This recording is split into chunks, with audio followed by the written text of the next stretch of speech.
amigo internauta, minha amiga internauta, estamos com mais um programa, mais um No Topo Podcast, o seu podcast favorito, o podcast do empreendedor, o podcast daquele que almeja alcançar o seu objetivo, daquele que quer começar os seus negócios, sempre com entrevistas de tanta qualidade, cases de sucesso, toda a nossa região sendo valorizada, os mais variados segmentos. E hoje não vai ser diferente. Mais uma vez, com certeza teremos uma grande aula de um case de muito sucesso e que vai prender você aí até o fim do episódio com dicas muito importantes, acima de tudo, para também você poder utilizar aí em sua vida.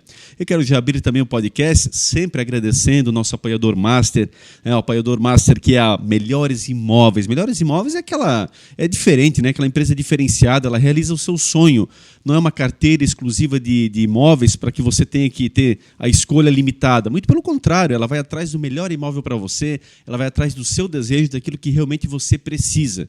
E aí nós podemos aqui abraçar a toda a equipe do Melhores Imóveis, na pessoa do Jason, toda a galera que está aí sempre muito bem para poder lhe atender, o Diego, pessoal aí realmente diferenciado. Você pode segui-los no Instagram, @melhoresimóveisbnu. Vale a pena você entrar em contato, faça sua proposta, né? Deixe ali as suas informações, que com certeza a equipe vai estar lhe atendendo aí de uma forma muito especial. E nós aqui somos muito gratos a Melhores Imóveis, nosso patrocinador master, com certeza sempre no topo. Olá, Edinho. Fala, Mazinho. Olá, nossos seguidores. Novamente estamos aqui e agradecendo, né, a alta audiência que a gente tem tido. A gente veio aí do episódio com o Diego, da Senhora N Barbearia, que foi fantástico. Foi uma aula aí de empreendedorismo. A gente teve esse mês vários cases e a gente vai fechar com chave de ouro, né? Com mais um segmento que a gente ainda não tinha abordado, que é o marketing digital. Vários empreendedores que passaram por aqui fazem o seu marketing digital, ganham muito dinheiro na internet. E hoje a gente vai estar aqui com um profissional do assunto. Um cara formado no assunto, um cara que tem agência que demanda disso aí. Então, hoje vai ser um episódio sensacional, você não pode perder. E aí também gostaria de lembrá-los dos próximos episódios. A gente vai ter ainda nos próximos programas a Andressa e a Maiara da Esfirra, do Empório da Esfirra, que é um case fantástico aí, empreendedoras da nossa cidade de Blumenau. E ainda também a Vânia da Verdun, aí um nightclub de Blumenau. Então, fechando com chave de ouro aí esses episódios iniciais do No Topo. E, como sempre, a gente está em 3 elementos aqui apresentando, né, Mazinho? Fala, Sheila! Oi, pessoal, tudo bem? Sejam bem-vindos a mais um episódio do No Topo Podcast. Eu estou aqui especialmente para falar a respeito das nossas redes sociais, assim como o nosso convidado é um especialista. Quero falar para você nos seguir lá no YouTube, ativar as notificações, acompanhar todos os vídeos.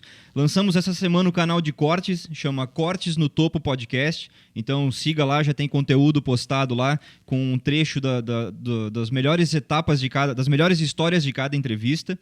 E nos siga nas redes sociais, no Facebook, no Instagram, para acompanhar toda a agenda e estar sempre por dentro de tudo que a gente está fazendo. Então, vamos para o episódio de hoje. Edinho, vou te dar as honras aí para apresentar esse nosso convidado, que é um cara, de fato, especialíssimo aí. Nós vamos poder aí conversar muito sobre tecnologia, sobre publicidade, vertentes muito fortes aqui da nossa região. E é um empreendedor ainda bastante jovem, mas que já vem com uma carreira exitosa, uma carreira muito bacana mesmo, e que vai poder estar trocando várias ideias conosco nesse segmento. Quem é que está conosco, Edinho? Mazinho, chegou o grande momento. A gente teve aqui o Alessandro da Moda Surf, que é um cara das redes sociais fantástico. Tivemos o Jaumei aí, que é um personagem, né, do Madrugadão Lanches. Tivemos a Priscila Hermes, que é um case aí em Santa Catarina, explodiu, né, de seguidores, engajamento. E hoje a gente está aqui com o cara que trabalha por trás das câmeras, com o cara que faz aí as marcas crescerem, com o cara que trabalha diretamente com marketing digital de grandes empresas. E para nós é um grande prazer trazer um case desse aqui para o No Topo, para os nossos empreendedores também se inspirarem. Seja bem-vindo, Juan da Híbrido. Isso aí, pessoal. Muito obrigado pelo convite. Elogiado pela oportunidade de estar falando com vocês hoje. Parabenizar aí mais uma vez pelo belo trabalho que vocês têm feito com o No Topo.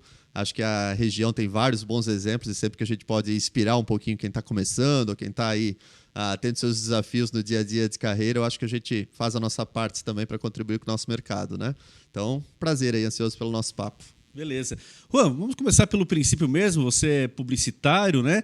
Como é que inicia essa carreira? Como é que você inicia no mercado, nessa tua área? Para a gente passar a entender posteriormente a questão da tua própria empresa, enfim. Mas inicialmente essa tua inserção no mercado. Legal, bacana. Então, minha formação é em publicidade. Me formei pela Univale. Estou com 32 anos hoje. Então, comecei ali com uns 19 anos, 18 para 19 anos. desde cedo, dá para dizer que meus pais me incentivaram muito, não só eu, como meus irmãos também, a buscarem trabalho, buscarem rendimento desde cedo, assim, né? Então, assim que eu entrei no curso lá na Univale, já tinha muito claro na minha cabeça que eu tinha que me inserir na área, que tinha que me inserir no mercado. E eu lembro que no segundo ou no terceiro semestre veio um e-mail da coordenadora falando que tinha um projeto de e-commerce que estava precisando de uma consultoria. Isso há 15 anos atrás, quase. E aí eu já adorava muito esse mercado, né? Já me interessava pelo mercado de mídia social, pelo mercado de mídia online, que era muito incipiente na região ainda, não tinha empresas, não tinha especialistas, não tinha, né? Estava começando a desenvolver um pouco essa necessidade lá no Brasil, assim. Então, desde cedo já, não, é isso que eu vou fazer, é isso que eu quero me desenvolver, é o mercado que mais me permite, sendo jovem, conseguir falar de igual para igual, né? Conseguir mostrar profundidade, senioridade, entendimento. Então, já me candidatei desde o início para aquela oportunidade lá. Fechei aquele negócio, R$600 por mês, eu vou ajudar vocês a lançar a loja virtual, eu vou pegar junto aqui para fazer essa loja virtual vender. Fiquei com esse cliente por 4, 5 anos, assim, sabe? Então... Mas ali você era um freelancer, no caso. Freelancer, 100%. É o Eugência, né? Começou assim. Então, comecei como freelancer, então tinha a minha atuação como marketing, estava trabalhando na Faculdade de São Luís naquela época e fazia nas horas vagas, finais de semana, essa atuação como freelancer. Foi dando certo, fui me encaixando, fui ajudando eles a aumentar o faturamento também. E aí lá com 19, 20 anos comecei a pegar mais clientes. Em algum momento eu estava com a minha carreira já direcionando do marketing para o marketing digital, comecei a trabalhar na Van e ao mesmo tempo eu já tinha 4, 5 clientes naquela loucura de final de semana e fora do horário, assim, né? Então, entregando para eles como consultoria, tinha 21, 22 anos e já tinha, né, alguma quantidade de clientes. Então, já comecei a juntar uma série de experiências que me ajudavam no meu dia a dia full-time profissional, assim. Então, a experiência na Van, lá no e-commerce, já foi uma experiência super rica também. Consegui lidar com grandes fornecedores, com grandes desafios, com grandes investimentos, né? E a partir dali eu entendi, né, junto com outros sócios que naquela época estavam começando a trabalhar em vários projetos sozinhos juntos, que a gente deveria dar o nosso passo de empreender, de fazer um negócio com a nossa cara, com a nossa cultura, com o nosso jeito de lidar com as pessoas, com o nosso jeito de falar com o cliente. E a partir dali a gente começou a trajetória como híbrido. Ô, Juan, mas só para pegar esse gancho inicial ali da questão do freelancer, né? Que Sim. Muito jovens, evidentemente, tem pessoas até mais experientes, às vezes ficam muito receosas nessa questão, né? Tem talento para isso, só que é o primeiro rompimento que você tem que fazer, querendo ou não, tal qual ser empreendedor, mas ali você também já é um empreendedor, você já está assumindo um compromisso para com determinada empresa. Como você falou, Eugência, né? Você realmente era a tua agência e tal. Como é que foi topar esse primeiro desafio? Quer dizer, comenta um pouco para quem está nos assistindo essa questão do primeiro diálogo. Então você disse, não, eu vou lá, eu vou contactar com esses caras, vem o e-mail da coordenadora, tá lá, R$600 por mês e tal. Só que esse diálogo, de tu ter medo de chegar lá e, mas eu não vou dar conta desse recado, os caras vão me fazer pergunta que eu não sei responder. Quebrar esse gelo, quebrar essa barreira, isso é muito importante para as pessoas poderem entender. Esse bicho é tão monstruoso assim, quer dizer, como é que foi essa primeira conversa? O que você sentiu em relação a esse primeiro contato para com o cliente? Sim. Com certeza. Assim, quando a gente olha para trás, a gente sempre pensa, puxa, o que marca o nosso crescimento? Assim, a nossa reflexão é muito momentos de coragem, assim, né? Momentos que a gente não está preparado 100% para assumir aquele desafio, mas vem a cara de pau na frente, assim, né? Vem a vontade de crescer, de fazer alguma coisa diferente. Não, eu vou enfrentar isso, vou dar esse passo, né? Então, tenho certeza que naquele momento, o seu Antônio lá, que me contratou naquela época para fazer esse freelance, ele... Poxa, tem um rapaz de 19 anos na minha frente, cheio de vontade, não tem a experiência que eu precisava, provavelmente, mas é um mercado novo também, é um mercado que está se desenvolvendo. Vou topar esse risco junto com ele. Vamos fazer 3 primeiros meses, depois a gente renova, E aí, sempre com transparência, sempre com o jogo aberto, né? Falar o que era a minha vontade, com certeza, trabalhando o máximo que eu posso para gerar valor e impressionar eles, né? Então, eu acho que naquele primeiro negócio é isso aí, é isso que... a minha ambição está pedindo para fazer, assim, né? Então, vou encarar esse desafio, vou fazer. Eu sei que isso vai me aproximar dos meus objetivos futuros. Então, encarar de frente e jogo aberto e vamos tentar entregar. Né? E era um e-commerce de quê? Qual que era o produto? Frutos do mar defumados. Olha, Segmentos super diferentes, assim, né? super diferente. Marítimos era o nome da marca. Infelizmente, depois de alguns anos, ela não continuou no mercado. Mas eles tinham muito em ponto de venda físico, assim, né? E eles pensavam, puxa, eu preciso me aproximar do consumidor final também, que é a vontade de várias marcas hoje. Mas lá atrás já tiveram essa visão. Eu quero chegar nos grandes centros, eu quero com a minha loja virtual chegar em vários mercados, né? Então, naquela época, eu desenvolvi a loja virtual deles em Magento, com conhecimento básico ali, chamei meu irmão para me ajudar também, e aí depois entrou mais na parte de consultoria de negócios para gestão de mídia online, Google Ads, enfim, fazer o negócio dele crescer. Mas quando tu sai daquela reunião, só para fechar esse foco inicial, cara, como é que tu pensou, caraca, o que eu fiz? E agora? Vou dar conta desse recado ou não? Beleza, tá tranquilo, é por aí? Qual foi a tua sensação depois esse misto de realidade aí? Eu acho que a inocência naquela época, a falta de conhecimento foi a meu favor, né? No sentido de, ok, é um cenário que eu não conheço, eu nunca tinha feito uma loja Magento, mas fiz uma análise para eles de quais tecnologias eram mais interessantes, tomamos a decisão juntos, eu falei, puxa, é uma plataforma de código aberto, é uma plataforma que precisa poucas customizações, tem alguns temas ali que eu consigo fazer. Não era programador, mas era curioso, né? Gostava de código e tal. Então, e vamos lá. E noites, finais de semana, vamos trabalhar assim, né? Vamos surpreender. Uma coragem grande, porque você poderia pegar pronto de alguém e você fazer a parte de consultoria, do que você fazer tudo do zero, né? É porque não tinham agências de desenvolvimento muito fortes naquela época também, assim, né? E desde sempre a gente teve o jogo aberto de risco, vamos fazer isso da melhor forma, assim, né? Se atrasar um pouquinho mais, se for mais rápido do que a gente imaginava, tá tudo certo, a gente vai se atualizando, mas foi super bem sucedido, assim, né? E serviu de base para a tua experiência toda futura. O teu irmão é da área também, não? Tu comentou. Meu irmão também. Eu tenho 2 irmãos, os 2 mais velhos, os 2 são de TI também. Então, são da área de TI? São da área de TI também. Bacana. Hoje um tem um e-commerce e o outro tem uma prestadora de serviços para TI, para hosting, para segurança de informação, legal. Enfim. Show de bola. Ô Juan, mas assim, era um e-commerce de produtos do mar, né? Como você comentou, você não entendia do assunto. E foi um grande desafio você começar a dar consultoria, ainda mais de um produto que talvez você não conhecia tanto. E isso deu uma bagagem para daqui a pouco você pegar um e-commerce igual da Van, enfim, vários produtos diferentes. Qual que é a importância de você não conhecer o produto, mas você conhecer o meio de venda, e aí com isso você conseguir fazer o produto ser comercial? Essa troca com o dono de um e-commerce. Conta um pouquinho disso, porque muita gente quer ter um e-commerce e às vezes não sabe por onde começar. Sim, sem dúvida. Com certeza o conhecimento sobre o produto a gente não vai superar o dono da marca, assim, né? O que a gente vai contribuir com ele, vai fazer esse encaixe que ele está precisando. Eu conheço do canal, eu conheço sobre o consumidor online, eu conheço sobre as tendências do mercado de e-commerce, eu conheço sobre uma média de mercado, de taxa de conversão, de ticket médio.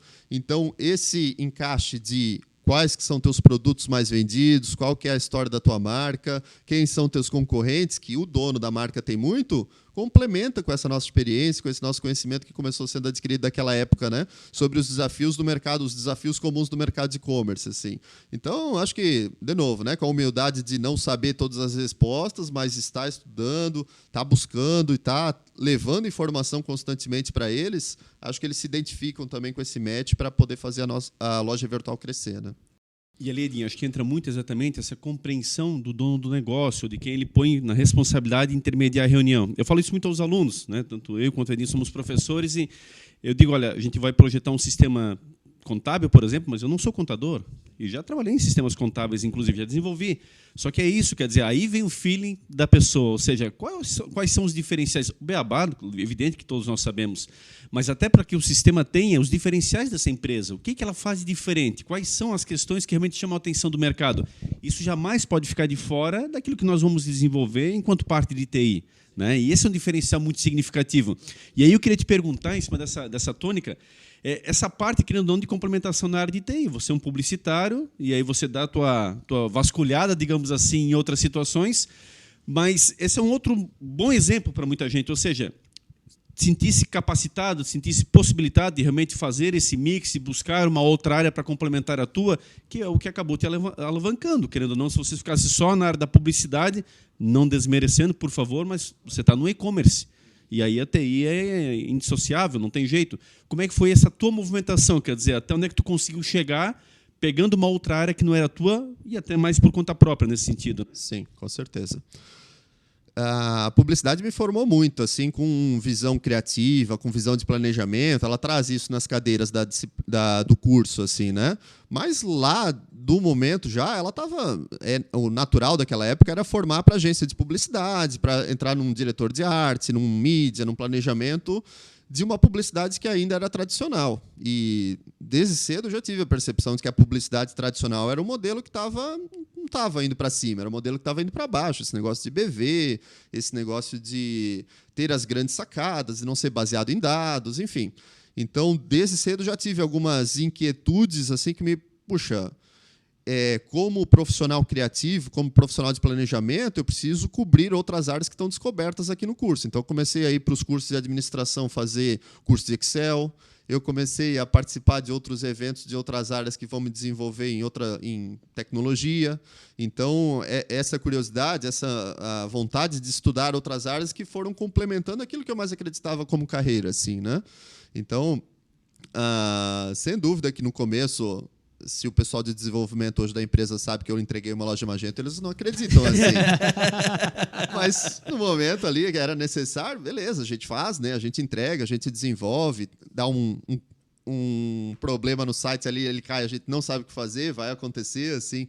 Mas aí depois a gente vai direcionando a carreira, né? Não, realmente, meu negócio é consultoria, meu negócio é direcionamento de mercado, de estratégia de marketing. E aí, pouco a pouco, a gente vai complementando a nossa capacidade com especialistas naquilo, assim, né? Então, logo a gente trouxe 2 desenvolvedores para ser nossos sócios, construiu junto a partir dali, né? Então, puxa, cada um vai ser especialista naquilo que é bom e aí a gente desenvolve como corpo um negócio que seja satisfatório, né? A gente tem muito empreendedor que nos acompanha e eles têm essa dúvida, porque eles entendem de uma parte do negócio. E eles têm um receio, poxa, eu vou entrar para o negócio, vou meter a cara, sair do meu emprego e vou meter a cara e abrir meu negócio, mas eu não entendo de tudo. E aí você teve uma visão de empreendedor, você viu a longo alcance, né? Você viu que a publicidade de grandes televisões, de grandes publicitários, não estava morrendo, mas estava num declínio, né? Enquanto o digital em ascensão. E aí você percebeu isso e você se preparou para isso. Então, a gente recebeu vários convidados aqui que também tiveram essa sacada e todos eles têm uma particularidade, chegaram no sucesso. Eu queria fazer uma linha do tempo, que daí você comenta da Avan, que você, depois de começar as consultorias, você entrou na Avan. A Avan é uma das maiores empresas do Brasil, né? Onde você vê coisas da Avan, você vê coisas interessantes para aprender e os nossos empreendedores olham muito para isso. Conta um pouquinho, o que você fazia na Avan, como é que foi trabalhar na Avan, você participou do crescimento da Avan, né? O canal digital da Avan não existia e hoje é um canal muito forte. Conta um pouquinho para nós disso. Legal. Eu, com 21 anos, eu comecei a fazer marketing educacional, né? Comecei na Faculdade de São Luís aqui em Brusque, trabalhei 3 anos com eles. Aí depois fui na Univale, trabalhar com marketing lá dentro também, do campus de Balneário Camboriú, fiquei mais 1 ano e pouco. E aí isso com 24, 25 anos, aí recebi o convite para trabalhar na Avan como uma área de mídia online. Então, eles estavam com um time já, o gerente de e-commerce naquela época, hoje é meu sócio, né, que é o Nicolas, a gente já tinha relacionamento da época da faculdade, e aí ele falou, Juan, eu sei que tu trabalha bastante tempo com isso, que tu é um estudioso, que tu está trabalhando, né, com alguns clientes, então eu quero te ter no nosso time aqui. E para mim foi ótimo, né? A experiência de trabalhar numa marca daquele tamanho, assim. Então comecei entrando para a campanha de Google Ads, gerenciar os anúncios e o investimento em mídia online deles. Mais curioso que sou, metido que sou, né? Logo comecei a entrar um pouquinho mais em busca orgânica, em e-mail marketing, em usabilidade da loja, em tecnologia, nos desafios que a gente tinha com a plataforma. Então comecei já a me ambientar com todas as áreas da empresa. A gente trouxe uma agência para fazer a parte de mídia online. E aí passou um tempo, o Nicolas foi para um outro desafio em Curitiba e aí eu fiquei junto com o time tocando a operação, assim, né? A gente fez uma mudança de plataforma naquela época e aí depois de 1 ano e pouquinho, achei que era melhor a gente tomar junto a definição de empreender, assim, mas de fato foi uma experiência fantástica, assim, que a cultura que aquela empresa tem, assim, né, a sede de crescimento que ela tem, muito inspirado pela figura do Luciano, assim, entusiasmador, assim, para quem está no início de carreira, para quem está em desenvolvimento de carreira, as oportunidades que ela dá de crescimento para todo mundo, assim. Então foi uma experiência marcante que com certeza abriu muitas portas para a gente também no desenvolvimento da empresa surpresa nos primeiros passos. Poxa, ele tem uma experiência no e-commerce da Van, a e-commerce é uma marca, o e-commerce da Van é um negócio que está crescendo bastante, a Van estava crescendo muito. A gente pegou uma época que a Van estava saltando de 70, 80 lojas até ultrapassando a casa das 100, assim, né? Então era loja sendo lançada todos os meses. Então foi uma experiência que com certeza a gente leva e um aprendizado muito grande para a carreira também, né? E ali nasceram teus parceiros, além do teu sócio, mais alguém que hoje está contigo, que vem dessa mesma jornada dentro da Van, pessoas que estavam lá dividindo essas ações com você? Sim, a gente somos 5 sócios fundadores na Híbrido, né? Quando eu saí da Van, a gente sempre gostava desse mercado de inovação também, né? De startup, de crescimento acelerado. Então, a maior motivação para a saída da Van vamos abrir uma startup. Eu lembro que o Nicolas, né, ele me procurou, Juan, vamos tomar um café, tô com uma ideia. E ele foi levar uma revista da Pequenas Empresas e Grandes Negócios. Assim, na capa estava startup de agendamento de consulta, tá bombando no mercado. É isso aí, vamos fazer isso aí. E aí a gente saiu dos empregos e foi empreender nesse negócio de saúde, que nem era nosso know-how, mas a gente viu ali uma oportunidade de escalar também. Essa startup funcionou, a gente entrou em alguns programas de aceleração, recebeu investimento anjo e tal. E a partir dali a gente começou a trazer alguns parceiros que eram muito importantes, né? Então o Felipe, que é um dos sócios também, era um amigo meu já de infância, veio da Irlanda, que ele estava viajando e já se instalou numa salinha comercial que a gente tinha pego. O Emilson é primo do Nicolas e começou a trabalhar junto com a gente também. O Ráfaga, que era um outro sócio desses 5, também já estava procurando uma outra oportunidade no mercado. A gente falou, vem trabalhar junto com a gente também. 5 freelancers trabalhando e tentando fazer algum negócio representativo no mercado, né? Quando a gente tinha saído da Van. E a partir dali a gente tentou empreender e era ideia e criatividade. A gente pensou, puxa, mas o que está sendo o nosso ganha-pão é o cliente de e-commerce, é os freelancers que a gente estava fazendo cada um individualmente. Por que a gente não faz disso um negócio? É um formato que não é startup, mas é um formato que pode crescer muito, né? É um tipo de negócio que a gente domina, que a gente tem facilidade. E aí a gente tomou a decisão. Então vão ser 5 sócios, esse vai ser o nome da marca, esse vai ser o código de cultura que a gente vai desenvolver. A gente quer que seja realmente uma empresa diferente, não é uma empresa para fazer dinheiro, é uma empresa para a gente crescer, se desafiar, ser um ambiente gostoso para a gente estar todos os dias aqui dentro. Então, a partir dali, a gente começou a trajetória também, já fomos procurar um lugar melhor, porque era um espacinho de 20 metros quadrados, super pequenininho, assim. E aí a gente já foi procurar o nosso próximo escritório, fazer as primeiras contratações, e ali o negócio começou a acontecer. Mas essa primeira empresa já chamava híbrido, não? Essa primeira quando vocês saem da Van? O nome do site era Achei Consulta. Eu acho que é um momento que foi muito marcante para a gente, assim, né? E para mim, especialmente. Eu tinha 3, 4 projetos como freelancer, como urgência. Eu tinha o meu emprego formal, né? Nas 8 horas de trabalho diárias. E eu tinha essa provocação de empreender, tinha essa vontade de fazer algum negócio que fosse nosso, assim, né? E de fazer algum negócio diferente com a nossa cara. Então, eu lembro muito bem que uma nova oportunidade de negócio me procurou. Juan, queremos abrir o e-commerce e eu como freelancer, né, como urgência. Eu falei, puxa, mas 5 ao mesmo tempo vai ficar puxado, assim, né? Eu vou ficar sem final de semana, vou ficar sem horário extra, assim. Aí eu falei, vou botar uma proposta um pouquinho mais alta. E aí, se fechar esse negócio, aí eu saio da Van e tá feita a minha resposta, assim, né?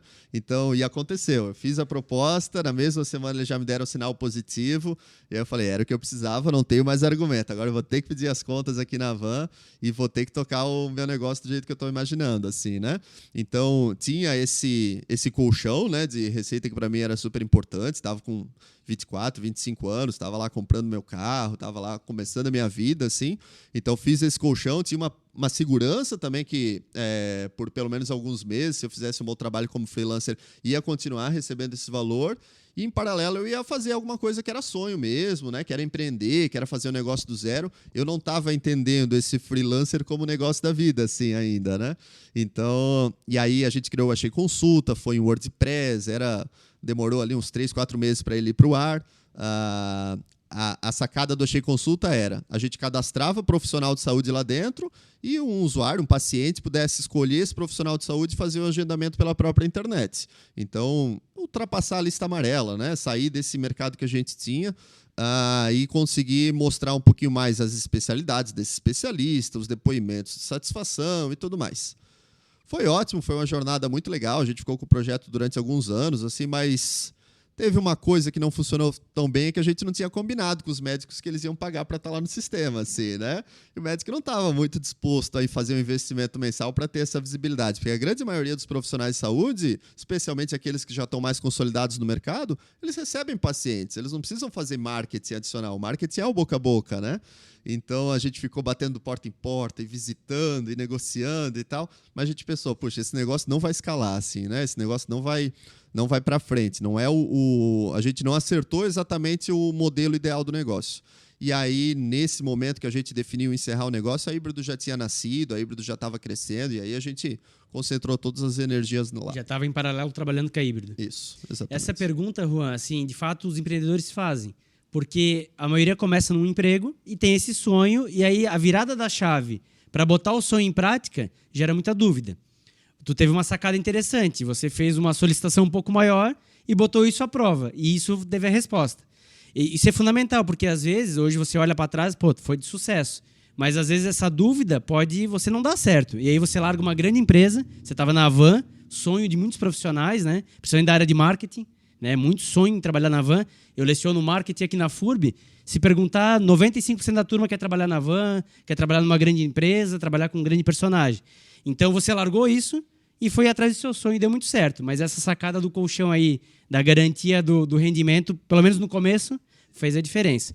Ô Juan, e aí trazendo esse começo da Híbrido, já começou com 5 sócios? Como é que foi isso? Qual foi a forma de escolha desses 5? A aptidão, o que cada um trabalhava? Conta um pouquinho disso. Legal. Os 5 sócios, a gente foi se juntando organicamente, assim, por uma ambição de fazer algum negócio do zero, por ambição de construir alguma coisa que fosse nossa. E todos os 5 tinham tido alguma experiência que, puxa, não é esse tipo de negócio que eu quero trabalhar, assim, né? A regra que não faz sentido, o horário muito disciplinado, uma microgestão ali de acompanhar todas as tarefas que estão sendo feitas ou não, falta de clareza de uma liderança, falta de acompanhamento de uma liderança. Então, desde o momento, essa sinergia de ideias e de valores, ela foi muito forte, assim. Claro que a complementaridade de capacidade foi muito favorável para a gente também. Então, a gente tinha 2 de negócios, 1 designer e 2 de desenvolvimento. Então, tinha tudo que precisava para fazer um negócio online, né? Foi fundamental também para a gente começar. Então, para Híbrido foi a mesma coisa. Assim, a gente fez uma proposta um pouquinho acima do que a gente estava imaginando, que para os 5 freelancers funcionaria, para a gente começar a ter alguma coisa de custo fixo. O cliente topou. E aí a gente, beleza, então a gente tem caixa para começar também a operação e alugar um escritório. Tinha ali o próximo mês pago. E foi assim durante muito tempo, assim, né? O próximo mês pago. Se o próximo mês está pago, vamos continuar investindo. E ali a gente definiu que ia para um escritório novo, né? Ia pegar uma outra salinha maior. A gente saiu de uma salinha de 20 metros quadrados para uma sala de 100 metros quadrados. Parecia ser um tamanho assim que a gente nunca ia conseguir ocupar, né? Mas ali a gente entendeu que estava começando a nascer um negócio de fato, assim, né? A gente fez as primeiras 2 contratações. O nosso negócio ele também não vivia de projetos, assim. A gente tinha clientes recorrentes, né? Contrato de 12 meses, o cliente ia pagar para a gente aquele valor mensal. Então, foi uma empresa que começou com muita coragem, foi uma empresa que sempre funcionou com o próprio caixa, que a gente nunca... Ninguém vem de família rica, assim, então sempre o dinheiro que a gente conquistou dos clientes... e sempre muito organizadinha, assim, né? Com o financeiro em dia, com as funções bem claras de cada um deles, todo mundo se dedicando ao máximo. Eram 5 sócios de largada já, assim, né? Então, como é que faz para... Hoje a gente está em 9 sócios. Eu até brinco, assim, né? Sempre que eu falo que a gente tem 9 sócios, a primeira pergunta que vem é: e funciona? Então, é super desafiador, assim, né? Mas com essa sintonia, com esse entendimento, com essa transparência, a gente fez funcionar desde o começo. Eu acho que a gente ganhou muito em ter muitos sócios desde o começo também, porque, imagina, eu não cuidava do financeiro naquela época, era o Nicolas, mas a responsabilidade que ele tinha como cuidar do financeiro, ele tinha que deixar todos os números à mostra o tempo todo para reforçar a confiança que todo mundo tem uns nos outros, assim, né? Então, em todas as áreas, a gente sempre teve esse compromisso de prestar conta uns para os outros, de se dedicar ao máximo, porque estava todo mundo mergulhado nesse projeto.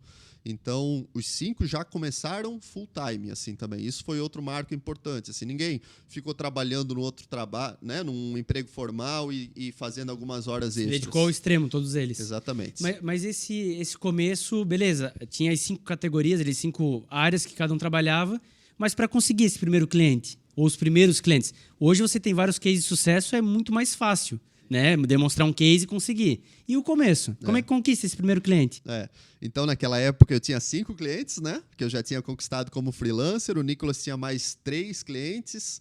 Aí o outro tinha mais 1, mais 2. Então, já começamos com quase 10 clientes aqui dentro de casa. E esses vieram para dentro da híbrido? A gente abriu mão. Entendi. A gente abriu mão dessa nossa receita individual. Entendi. E ali é o momento de abrir mão do eu e pensar no nós, assim, né? Então, realmente, vamos botar tudo no mesmo pote, começa a ser receita da empresa, o contrato não é mais pessoa física, o contrato é CNPJ, e aí, gente, todo mundo tem que se dedicar, talvez um dá mais do que o outro, da receita mensal que estava tendo, assim, né?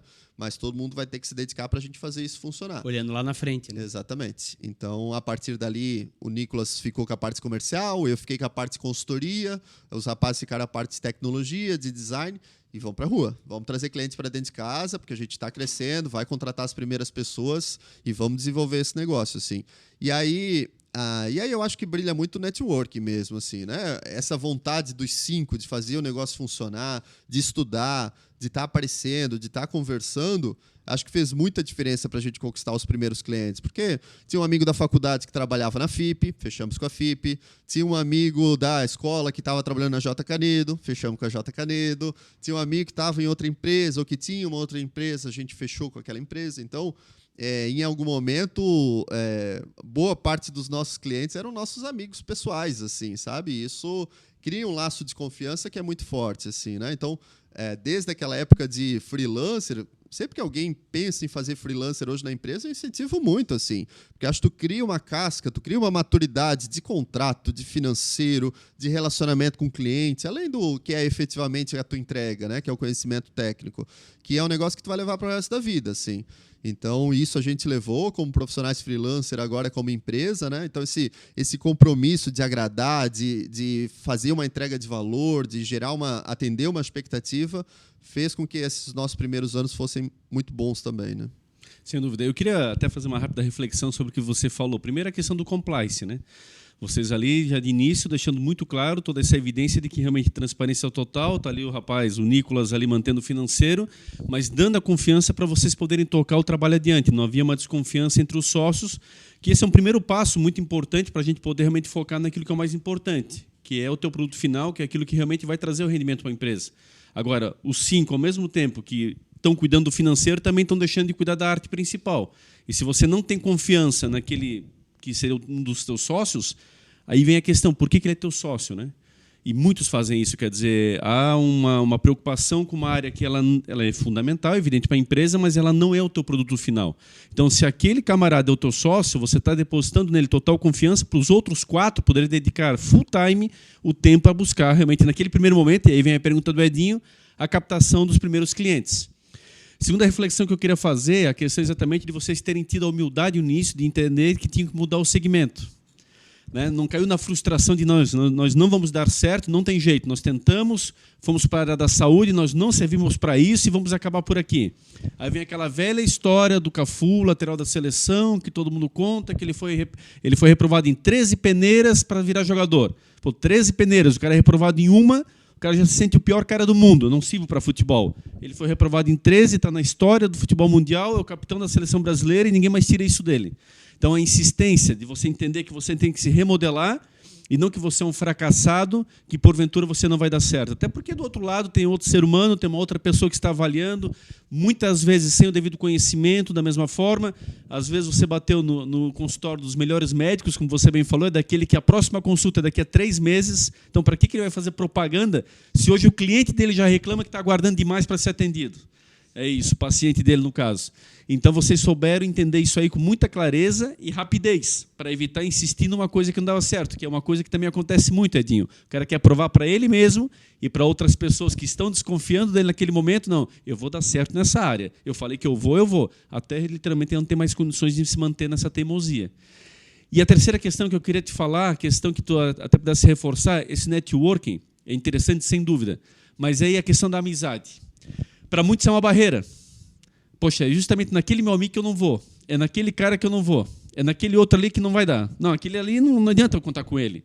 E aí começa o mesmo pensamento da linha do sócio. Realmente, são teus amigos ou não são teus amigos? Ou são teus conhecidos e você acha que são os teus amigos? Porque a tua fala foi perfeita nesse sentido. De fato, quem é teu amigo, ele pode te abrir portas. Ele pode realmente mostrar o caminho para você lá mostrar o teu talento.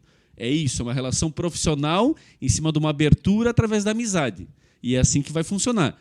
Mas é o que muitas pessoas exatamente têm esta barreira. Ou seja, como é que eu faço para usar essa minha rede de amigos? Como é que eles podem não entender que eu quero, talvez, usá-los, né, no sentido que eles vão ser explorados por mim, de que eu vou apenas aproveitar dessa amizade, ou realmente eu não vou conseguir ter uma linha de comunicação que ele entenda aquilo que eu quero oferecer, a gente perca a amizade por conta do projeto profissional. Como é que foi entender isso na cabeça de 5 pessoas, que não é uma só, não é apenas o Juan, e fazer com que isso realmente dê certo? Sim, muito legal, mas sim. Acho que com os 5 sócios a gente correu risco nisso, né? Porque eu tinha amizade antiga com boa parte deles, assim. Então, provavelmente, se a gente botar na internet hoje, não é o recomendado fazer sociedades com amigo, porque esse risco ele existe e é muito forte, assim. Mas a gente sempre conseguiu separar muito bem, assim, né?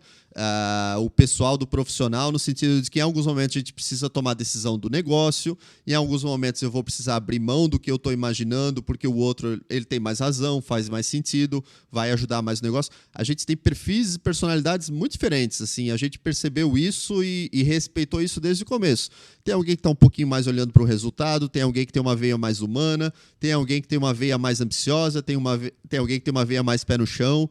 Então, entender o comportamento de cada um deles e desenvolver uma estratégia a partir dali é o equilíbrio que a gente precisou desenvolver desde o começo, né? Com relação a clientes que eram amigos, acho que, mais uma vez, assim, né? Claro que serviço, entrega, gera algum tipo de desconforto em algum momento. Tem cliente que fica muito feliz, às vezes tem um cliente que não está tão satisfeito. Mas a gente sempre conseguiu lidar isso com muita transparência e com muita facilidade, assim, né? Então, jogo aberto, transparência, olho no olho, sabe? Se comprometer com aquela entrega, se comprometer com o que dá para fazer e não com o que não dá para fazer, não prometer mundos e fundos e não conseguir entregar, assim. Então, acho que essa foi a dinâmica de entrega, de relacionamento que a gente conseguiu desenvolver desde o início, assim. E foi super bem sucedida, assim, né?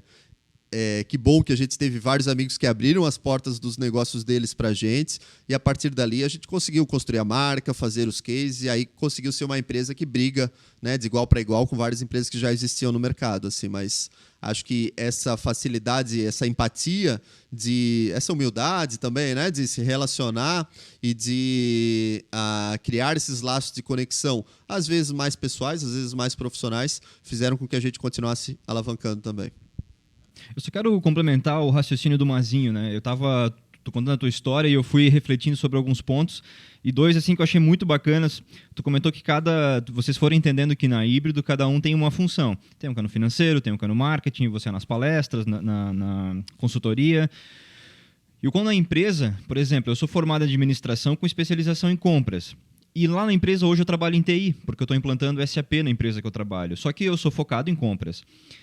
E a empresa entende que eu não tenho o conhecimento de programação. Então não adianta me botar a programar. Mas eu estou vindo com toda a bagagem de comprador, com toda a bagagem que eu preciso, de negócio, né? Com a regra de negócio, e botaram um cara da TI para trabalhar do meu lado. Então eu digo, cara, eu quero que tu faz isso. Ele vai lá na programação e ele faz. E isso é muito bacana quando tu começa a entender que tu precisa de pessoas para o teu negócio expandir, né?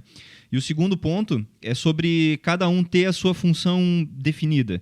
Tu tem hoje 9 sócios e cada um sabe o que tem que fazer. Tu não fica meio no achismo. Poxa, será que aquele vai fazer tal coisa? Eu vou deixar, porque ele vai fazer. Não, ele tem lá, ele sabe o que ele precisa fazer. E isso eu acho que é muito, muito importante numa empresa e numa sociedade, ainda mais numa sociedade tão grande quanto a tua, né? Que são 9 pessoas pensando o que um está fazendo, o que o outro está fazendo. Não, cada um sabe o que tem que fazer. Eu acho isso muito bacana. Tem 2 pontos que eu acho que dá para destacar bem na tua fala, Sheila. Primeiro, a questão do foco, assim, né? Em vários momentos da nossa trajetória, o foco ele foi fundamental para a gente dar o próximo passo, assim. Então, no começo, a gente estava muito... Ok, a gente tem uma experiência no e-commerce, mas a gente quer crescer, quer fechar clientes, quer, né, fazer o negócio expandir. A gente começou a trabalhar com clientes que não eram e-commerce, a gente começou a trabalhar com clientes que não eram varejistas, começou a abrir o leque de empresas que procuraram até a gente, assim, né? E naquele momento a gente começou a entender, peraí, eu era especialista nisso, agora eu não sou mais, agora eu sou uma agência de marketing digital que está atendendo tudo, assim, né? E aí a gente pensou, não, a gente precisa cortar e focar naquilo que a gente é diferenciado, daquilo que a gente é realmente bom. E aí a gente começou a desligar, né, ou não focar, ou abrir mão de alguns clientes que não estavam dentro daquela nossa tese de crescimento. Então, a Univale era o nosso cliente, que tinha um valor importante, assim, né? Mas a gente pensou, puxa, uma universidade não é aquilo que a gente quer como futuro do nosso negócio. Então, não vamos desenvolver mais um negócio com a Univale. Outros clientes de outros segmentos, Hospital Evangélico de Brusque também era, puxa, não é tanto o nosso foco. Vamos focar em varejista, vamos focar em e-commerce. E ali foi uma definição de foco que para a gente foi fundamental para continuar escalando o negócio, assim. Então, em outros momentos, a gente precisa... no decorrer da jornada também, a gente criou duas outras empresas dentro do grupo. A Arpina e a Demacode. Uma focada em marketing digital para pequenos negócios e uma focada para aplicativos e integrações. Para cada uma manter o seu foco de novo, né? Mas ali no ano passado, no começo do ano passado, a gente pensou, tá, gente, espera aí, a gente tem 3 CEOs, a gente tem 3 orçamentos de marketing, a gente tem 3 festas de encerramento de empresa, tá ficando um negócio confuso, precisamos focar isso numa coisa só de novo. E aí a gente decidiu encerrar essas operações e focar todo mundo dentro da híbrido de novo, assim, sabe? Então, nosso negócio é e-commerce, nosso negócio é atender médias e grandes empresas, nosso negócio é ser especialista em tecnologia e em negócios, e é esse o estímulo que a gente precisa para ir para frente, assim, né? Então, abrir mão dessas oportunidades é doído, mas precisa ser feito pensando no futuro mais uma vez. Essas duas empresas, elas foram incorporadas ou esse segmento parou de ser atendido de pequenas empresas? A gente trouxe o time todo para dentro da híbrido, então expandiu o nosso negócio que naquela época tinha 60, 70 pessoas para 90, 100 pessoas. Os clientes a gente trouxe para dentro da híbrido também, mas aqueles CNPJs eles foram encerrados, né? A gente não dá continuidade mais neles. Alguns serviços deles a gente continuou, outros a gente encerrou. Então, serviços que a gente via que não conversava com a nossa tese, com o nosso objetivo, com a nossa proposta, com o nosso posicionamento, a gente encerrou. Outros a gente trouxe para dentro e adequou um pouquinho mais. Mas todos os talentos que a gente tinha nas 3 empresas, eles foram mantidos e a partir dali a gente desenvolveu. Eu perguntei porque eu já vi várias agências fazerem isso e eu nunca entendi a linha de raciocínio. Então, tem uma agência muito grande no Brasil que ela tem uma agência menor que atende pequenos negócios. Mas a lógica, teoricamente, é muito parecida. A escalabilidade só está num momento diferente. Então, vocês perceberam que poderiam trazer para dentro da híbrido e tratar dentro da mesma regra de negócio com esses pequenos negócios. A gente sempre ficou nessa dúvida, né? Será que é o movimento mais correto que a gente está fazendo? Porque tem vários concorrentes que têm negócios para cada porte de cliente, né? Mas o que a gente entendeu? Puxa, começa a gerar uns desafios culturais dentro de casa, que é o primo rico e o primo pobre, que uma empresa que é mais capitalizada tem acesso a algumas coisas e a outra não tem. E aí tu começa a criar uns problemas que não precisam existir, assim, né? Então a gente entendeu que, puxa, é o que está fazendo sentido para a gente traz os sócios, todo mundo para o mesmo desafio, traz o time, que é super competente das 3 empresas, para o mesmo desafio, e vamos fazer isso num negócio só que vai crescer, assim, sabe? Estamos super satisfeitos com a decisão, ela está aí 1 ano e meio tomada praticamente, né? O time também ficou super satisfeito com a entrada, né? Com participar de um projeto só. Então a gente entende que foi o movimento mais assertivo que a gente poderia ter tomado, né? E fortalece uma bandeira só também, né? Com certeza isso torna mais forte aquela bandeira que já é a líder do processo e vai alavancando. Claro que tem outras estratégias, cada um na sua empresa tem a sua linha de raciocínio, mas eu concordo muito com o que tu falas. Juan, eu queria te perguntar um pouco da tua empresa hoje. Quer dizer, começa 5 sócios, 20 metros quadrados, vocês foram para 100, que vocês não imaginavam que iam chegar em 100 metros quadrados, sala alugada. E hoje? Como é que está a empresa hoje? Quantos são os funcionários? O que é a sede da empresa? 8 anos, né, de existência. Sim. O que modificou aí na vida da empresa? Legal, mudou muita coisa. Até o segundo ponto que eu ia comentar do Sheila ali, né? Todos os sócios sabem o seu papel. Então, a gente precisou aprender sobre governança assim, né? Especialmente quando a gente fez a integração dos sócios, né? Saiu de 5 para 9. Cada sócio, cada profissional tem sua expectativa, seus desafios, as suas ambições, seus egos, que todo mundo tem o seu ego, a gente precisa lidar com ele para não prejudicar o nosso dia a dia, assim, né? Então, desde aquele momento, a gente trabalhou muito forte com o que é o cargo de cada um? O que é a expectativa de entrega de cada um? Qual que é o organograma que essa empresa tem?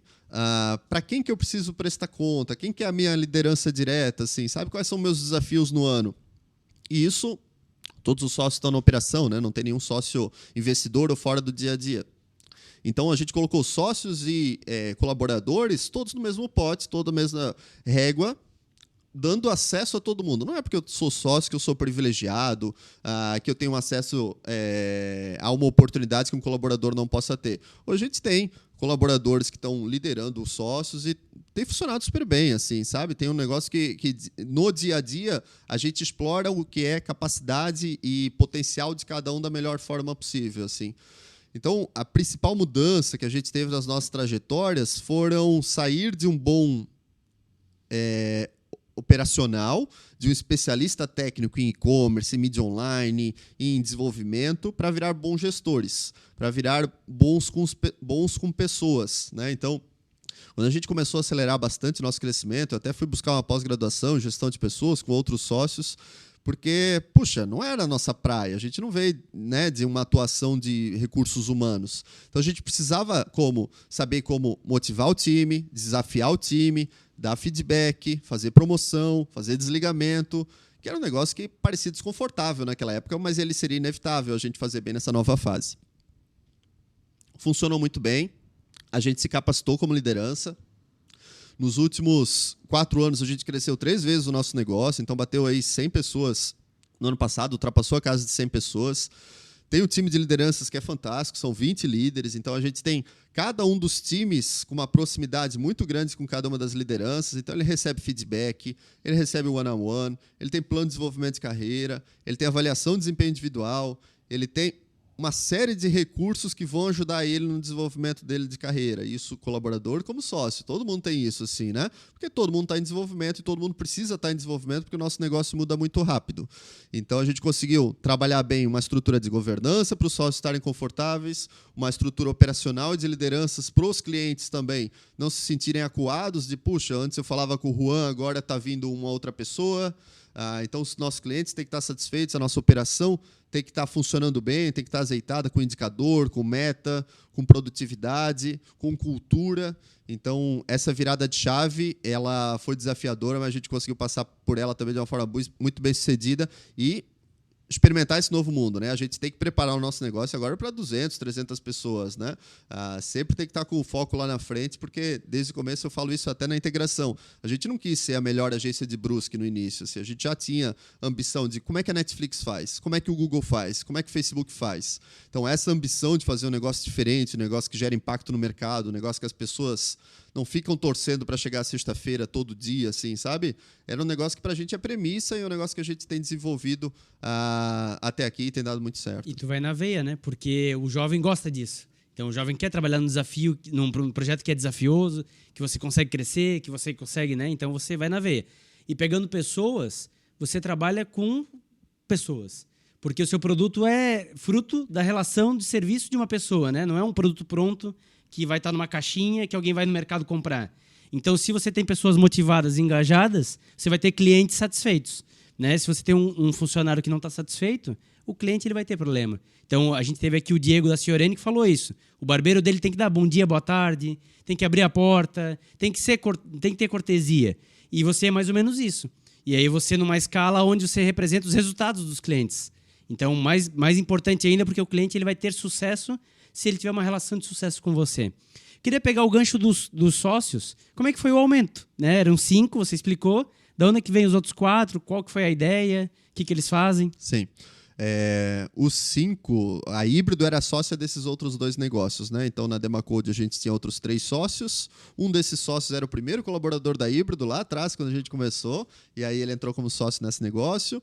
E a Arpina tinha um outro sócio, né? Então, a gente já tinha bastante relacionamento, já tinha pensamentos e valores muito próximos, assim. Então, quando a gente começou a desenhar um modelo unificado, foi um modelo que a gente ficou super empolgado, assim, né? Puxa, vou ter o Renan para me ajudar, vou ter o Arnon para me ajudar, vou ter o Léo, o Arthur para desenvolver essa área. A gente ficou entusiasmadíssimo, assim, porque de fato são conhecimentos e pessoas que poderiam levar o nosso negócio para outro patamar também. Então, a trajetória que a gente teve foi muito fluida, foi muito tranquila. Claro que para eles foi desafiador a parte de, ok, eu preciso entender como funciona esse grande negócio, eu preciso entender que agora eu tenho outros liderados, outras lideranças, que eu tenho outras responsabilidades. Exigiu essa mudança, assim, mas como a gente fez isso de uma forma bem planejada, bem organizadinha, com cronograma também, isso funcionou, assim, né? Então, especialmente culturalmente, todos os liderados, todas as lideranças deram avaliações super positivas para essa integração, porque ela foi sempre muito humana, muito próxima, a gente não priorizou o resultado a qualquer custo, não foi uma movimentação que a gente fez para ganhar mais dinheiro, para aumentar faturamento.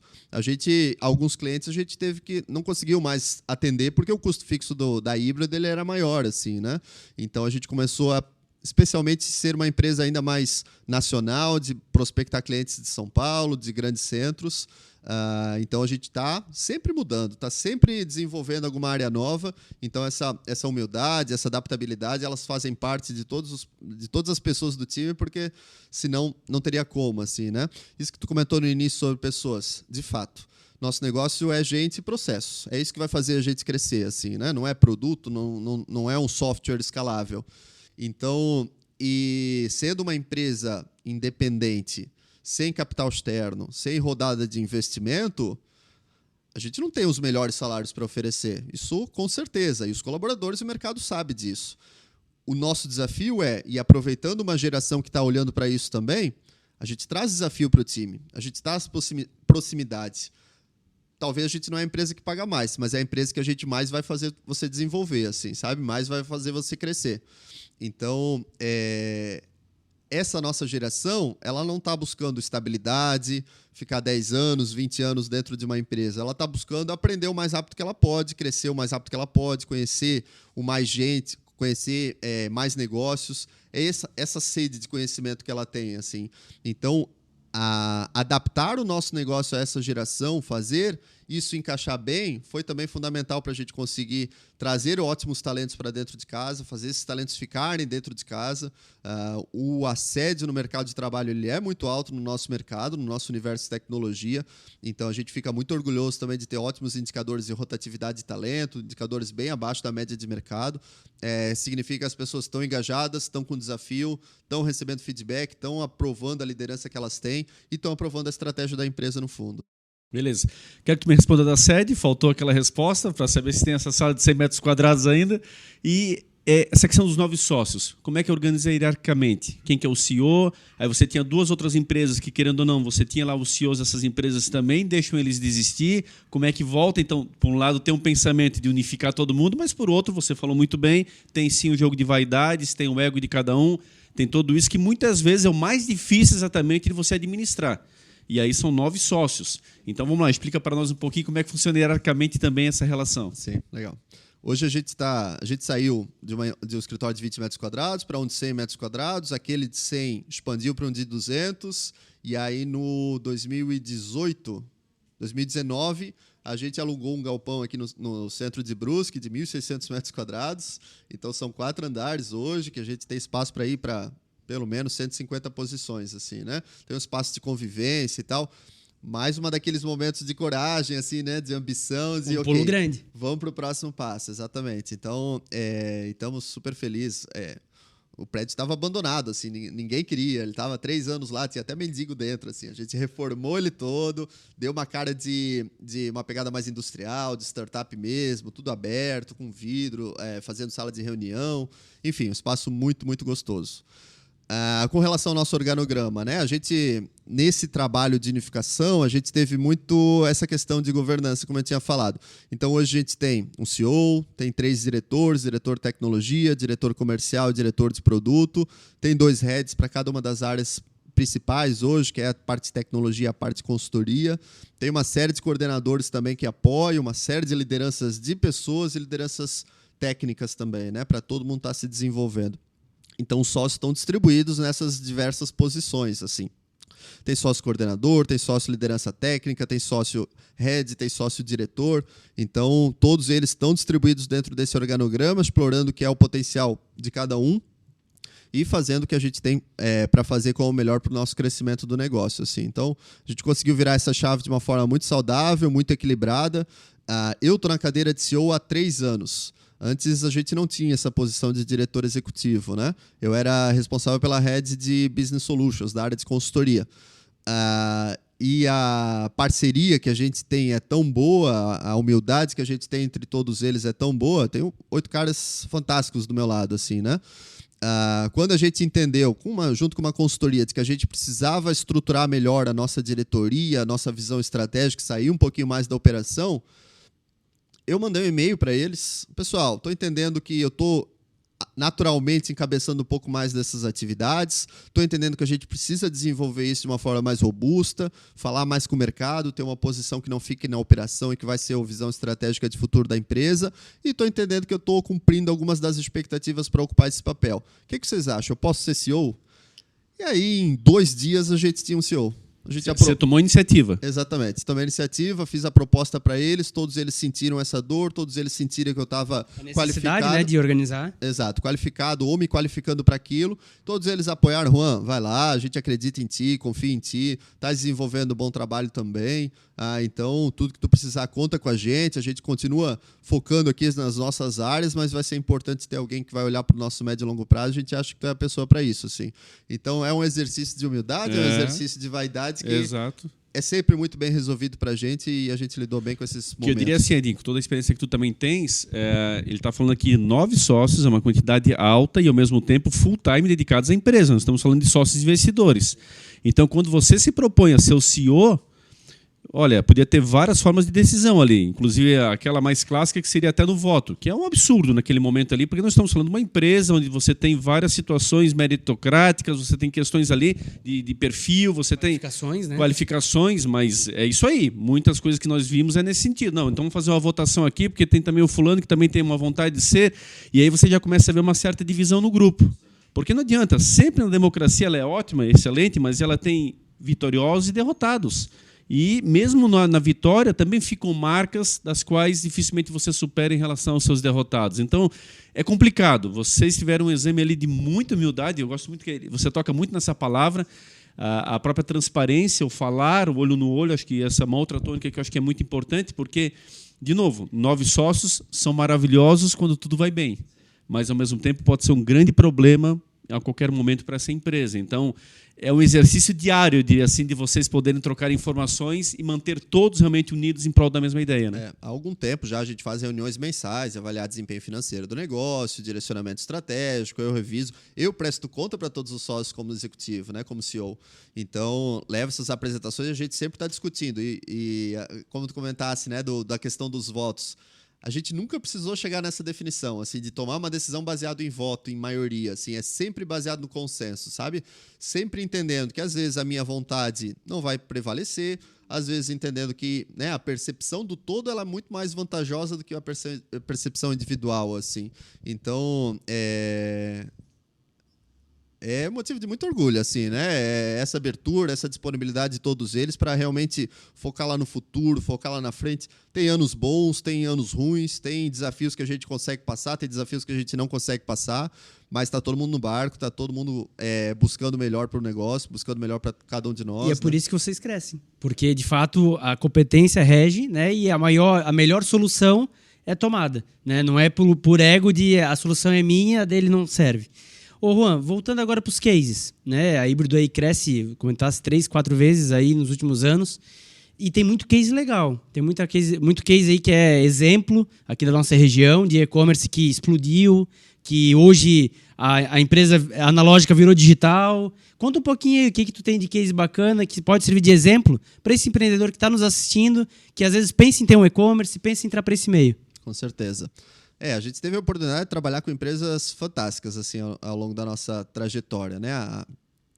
Uma das mais antigas que está com a gente há 6 anos, se eu não me engano, é a Fischer, de Brusque, de eletrodomésticos.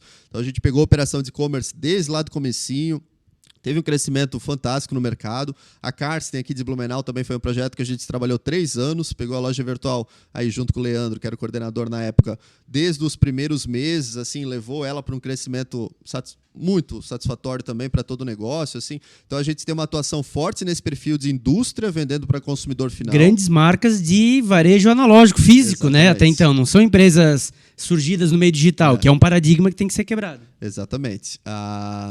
a gente percebe, o nosso perfil de cliente é muito isso, assim, são grandes empresas que não conseguem ou não têm clareza ou não têm profundidade sobre como que elas vão trabalhar nesse mundo online. Assim, claro que a gente também trabalha com, por exemplo, a Barba de Respeito, não sei se vocês já ouviram falar, uma empresa de Brusque. Foi citada semana passada aqui no episódio. Maravilha. É uma loja virtual que cresceu muito também, e ela nasceu online, então ela tem muito mais facilidade de falar os termos digitais ou lidar com esse mundo moderno, assim, né? Fazendo parênteses, também são alguns sócios lá, né? Também é um esquema assim, é um esquema muito parecido com a São Híbrido. 3 sócios lá, 4 sócios. E tem uma trajetória fantástica também de crescimento, assim, são muito, muito amigos nossos. Então, a gente tem esses perfis, né? Tanto um varejista que está querendo abrir o seu canal online, uma indústria que está vendendo para o seu consumidor final, uma marca que nasce já querendo fazer um online acontecer, assim, né? Já nasce online com esse canal de venda próprio. Barba de Respeito, Princesa Toalhas, Fischer, Karsten. Aí, nos últimos 3, 4 anos, a gente fortaleceu muito mais a nossa atuação no mercado de São Paulo, que é um mercado que, para um catarinense, para alguém do Sul, uma vez que tu ultrapassa essa barreira, tu realmente decola muito negócio, transforma um negócio nacional, assim, e durante muito tempo foi muito desafiador isso pra gente, né? Bater na porta lá de uma marca de São Paulo e os rapazes do Sul, os meninos do Sul, os meninos de Santa Catarina, assim, sabe? Tá, mas espera aí, eu consigo falar de igual para igual, né? Com uma empresa de São Paulo, uma empresa que tem grande porte também, de uma consultoria, de uma agência e tudo mais. Criamos a nossa sede lá em São Paulo, isso abriu muita porta para a gente também, né? Criamos o escritório comercial lá dentro, então começamos a trabalhar com a Midea, de ar-condicionado, com a Roche, farmacêutica, com a Arclub, também de ar-condicionado, com uma série de grandes marcas lá daquele mercado. Hoje, a Roca, de vaso sanitário e tudo mais, a Reco, também são nossos clientes. Muito mais um negócio nacional nesse momento, assim, né? Hoje mais da metade do nosso faturamento está em São Paulo. Temos uma força grande aqui na região sul também, mas hoje a gente considera já um negócio nacional também, né? Mas é uma quebra de paradigma, porque o comum era o pessoal de São Paulo vir fazer aqui, né? Não, o pessoal daqui ir para São Paulo, lá tudo acontece primeiro. E aí, esse escritório como é que funciona? Tem um cara que toca lá, como é que funciona isso? Dinho. Sempre foi um desafio, né? Como é que a gente entra no mercado de São Paulo? Nesse momento da trajetória da empresa, eu e o Nicolas especialmente, que era mais quem relacionava com clientes, era 1 ou 2 vezes por mês indo para São Paulo, assim. E aí não era aviãozinho, né? A empresa com o próprio caixa era rodoviária de Brusque até rodoviária de Tietê, né? Era super cansativo esse bate e volta, mas a gente precisava criar a nossa marca, criar a nossa presença lá dentro, assim. Então, ia lá na rodoviária, dava um jeito no cabelo, botava a roupinha executiva e vamos bater porta, vamos visitar cliente, assim. Então, a gente entendeu que, tendo um escritório só baseado em Brusque, a gente ia ser eternamente os rapazes do Sul, assim, sabe? E aí a gente teve uma ideia que não necessariamente foi... com certeza foi a mais interessante ou importante para a gente. A gente foi num coworking, eles têm endereço fiscal lá, ok, temos uma sede em São Paulo, assim, sabe? Não precisamos fazer um grande investimento com um monte de executivo em São Paulo, não precisamos criar uma sede, um escritório exclusivo para híbrido lá dentro, mas a gente tem um endereço comercial que é dentro de um coworking, a gente usa para fazer reuniões com os nossos clientes e a gente passou a ser uma empresa com 2 sedes, uma empresa com uma presença em São Paulo relevante e isso abriu muita porta lá dentro. É uma posição estratégica, né? Dá aquela segurança adicional, né? Quer dizer, a empresa tem a sua forma, inclusive próxima aqui a nós e tal, isso realmente é estratégia. Ô Juan, e essa questão, eu queria voltar um pouquinho da gestão de pessoas. Essa mudança que você fez interna, você falou ali da questão da avaliação de indicadores, vários benefícios que são bem interessantes e de avaliação contínua, motivacional até. Foi uma empresa terceirizada que implantou lá dentro? Como é que você trabalhou isso em relação a essa mudança para que a empresa pudesse ter esse crescimento? Legal. Desde o começo a gente sempre teve uma veia humana muito desenvolvida, assim. Com certeza se a gente tivesse uma veia um pouquinho mais de resultado, seria diferente assim a nossa trajetória, mas a gente não se arrepende. Assim, em alguns momentos a gente abre mão de crescimento de resultado para pensar nos nossos talentos, para pensar no nosso momento, para pensar numa saúde mental, né, psicológica para todo mundo também. Então, por ter essa veia humana muito desenvolvida com os nossos talentos, esse relacionamento, essa proximidade sempre foram naturais para a gente. A gente trouxe uma analista, provavelmente quando a gente tinha 50, 60 profissionais no time. ela desenvolveu um baita trabalho de cultura, de atração de talentos e tudo mais. E mais recentemente, no ano passado, a gente trouxe uma coordenadora de people. Assim. O que a gente teve de apoio externo, de consultoria, foi sobre remuneração e carreira, para a gente sintonizar um pouco mais a nossa remuneração dentro do que o mercado estava trabalhando. Mas todas as outras iniciativas, elas foram criadas internamente. Assim que a gente tomou a definição e foi bem nessa ordem, qual seria o nome da Híbrido, qual a marca que a gente ia ter, qual escritório a gente ia pegar para dar o próximo passo, a próxima decisão foi qual que é a cultura que a gente quer ter. Então, essa parte de ambiente de trabalho ser transparente, ser favorável, dando autonomia, sem ter o eu falo, tu obedece, sem ter o tu não tem autonomia para falar isso. Ou aquela, tu sabe com quem tu tá falando? Isso, aquele carteiraço, né? né? Carteiraço, Exatamente, né? Exatamente.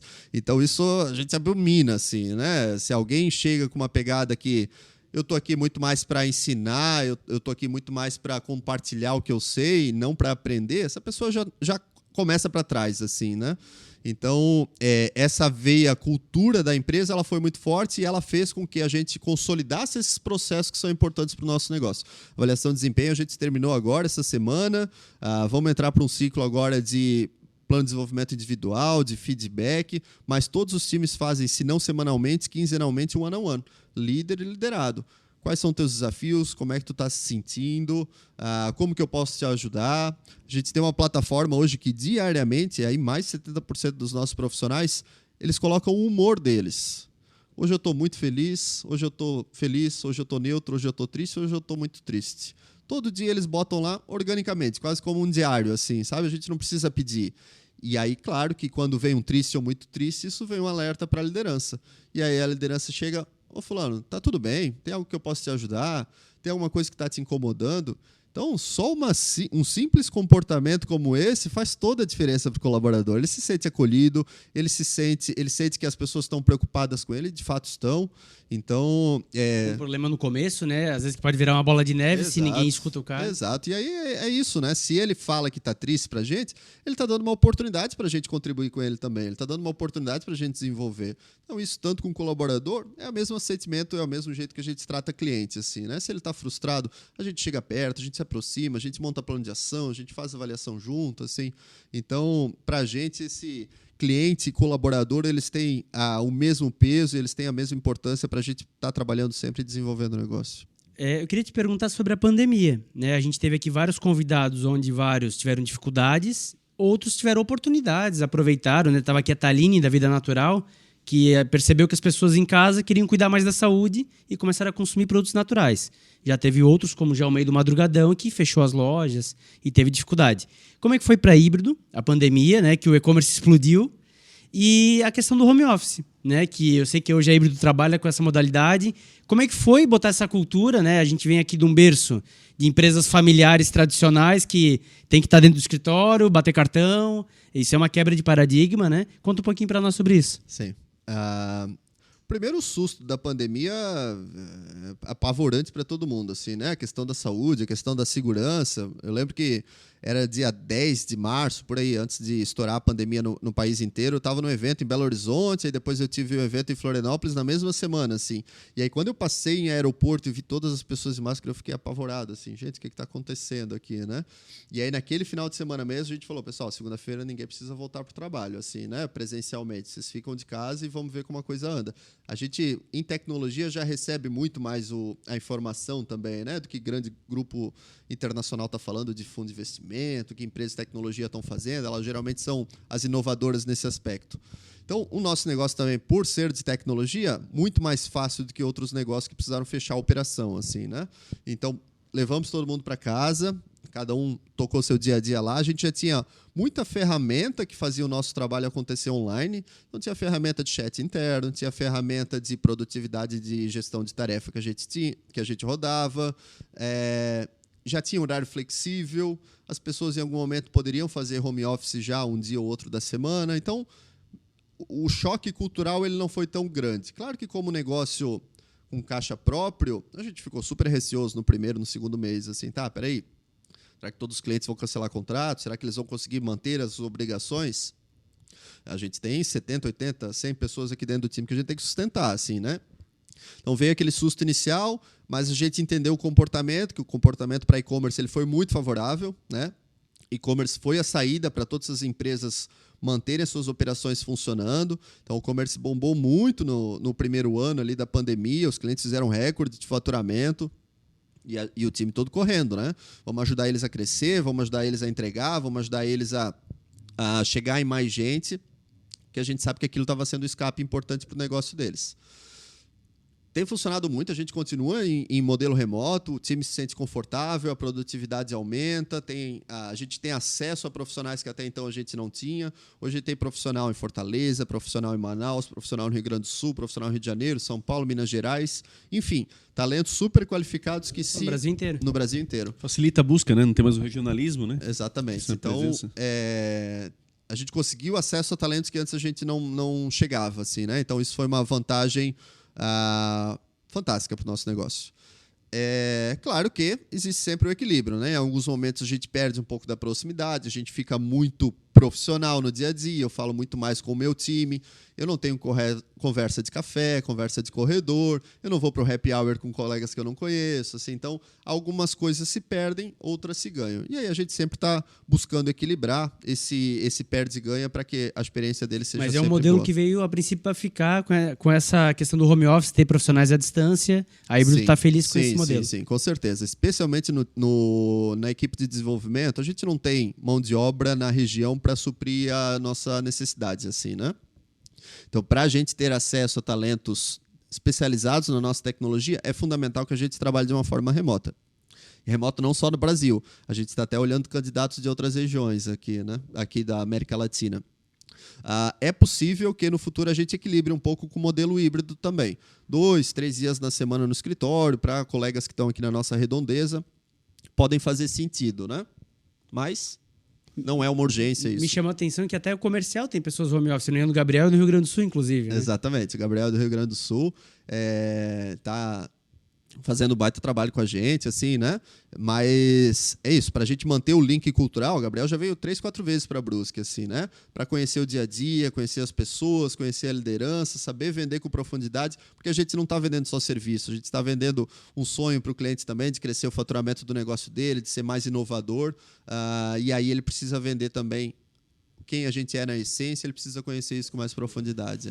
O home office realmente não é tão fácil. Um dos vínculos que eu possuo profissionais é home office. Então, eu atuo home office e, de fato, a gente percebe que alguns colegas já se desligaram porque aquilo que era o sonho inicialmente de trabalhar em casa é como você falou. Falta muitas vezes o cafezinho, falta muitas vezes aquele papo descontraído, aqueles momentos de dar uma risada. Então, o home office é muito foco. Você está em casa o tempo inteiro, mas você também está trabalhando o tempo inteiro.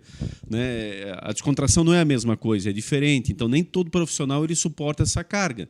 Por mais que pareça ser apenas uma facilidade, bom, está aí os professores. O exemplo exatamente, se você pegar a maioria dos professores, você vai ver que a vontade de voltar para a sala de aula ela era imensa, né? Do que simplesmente ficar olhando para uma tela e falando com a galera e a galera não interagindo. Então, abre a câmera, às vezes. Exatamente, que é o normal, né? Mas eu queria pegar agora a parte do cliente. O microempreendedor, principalmente aqui da nossa região, ou mesmo o empresário de dono de grande empresa, ou CEO de alguma empresa que esteja nos assistindo e que ainda não está com o seu ramo totalmente convertido para a parte do e-commerce e que sabe que é uma necessidade. Isso é natural, está aí. Hoje nós pegamos a própria Rua 15 em Blumenau. Já existem vários espaços para locação.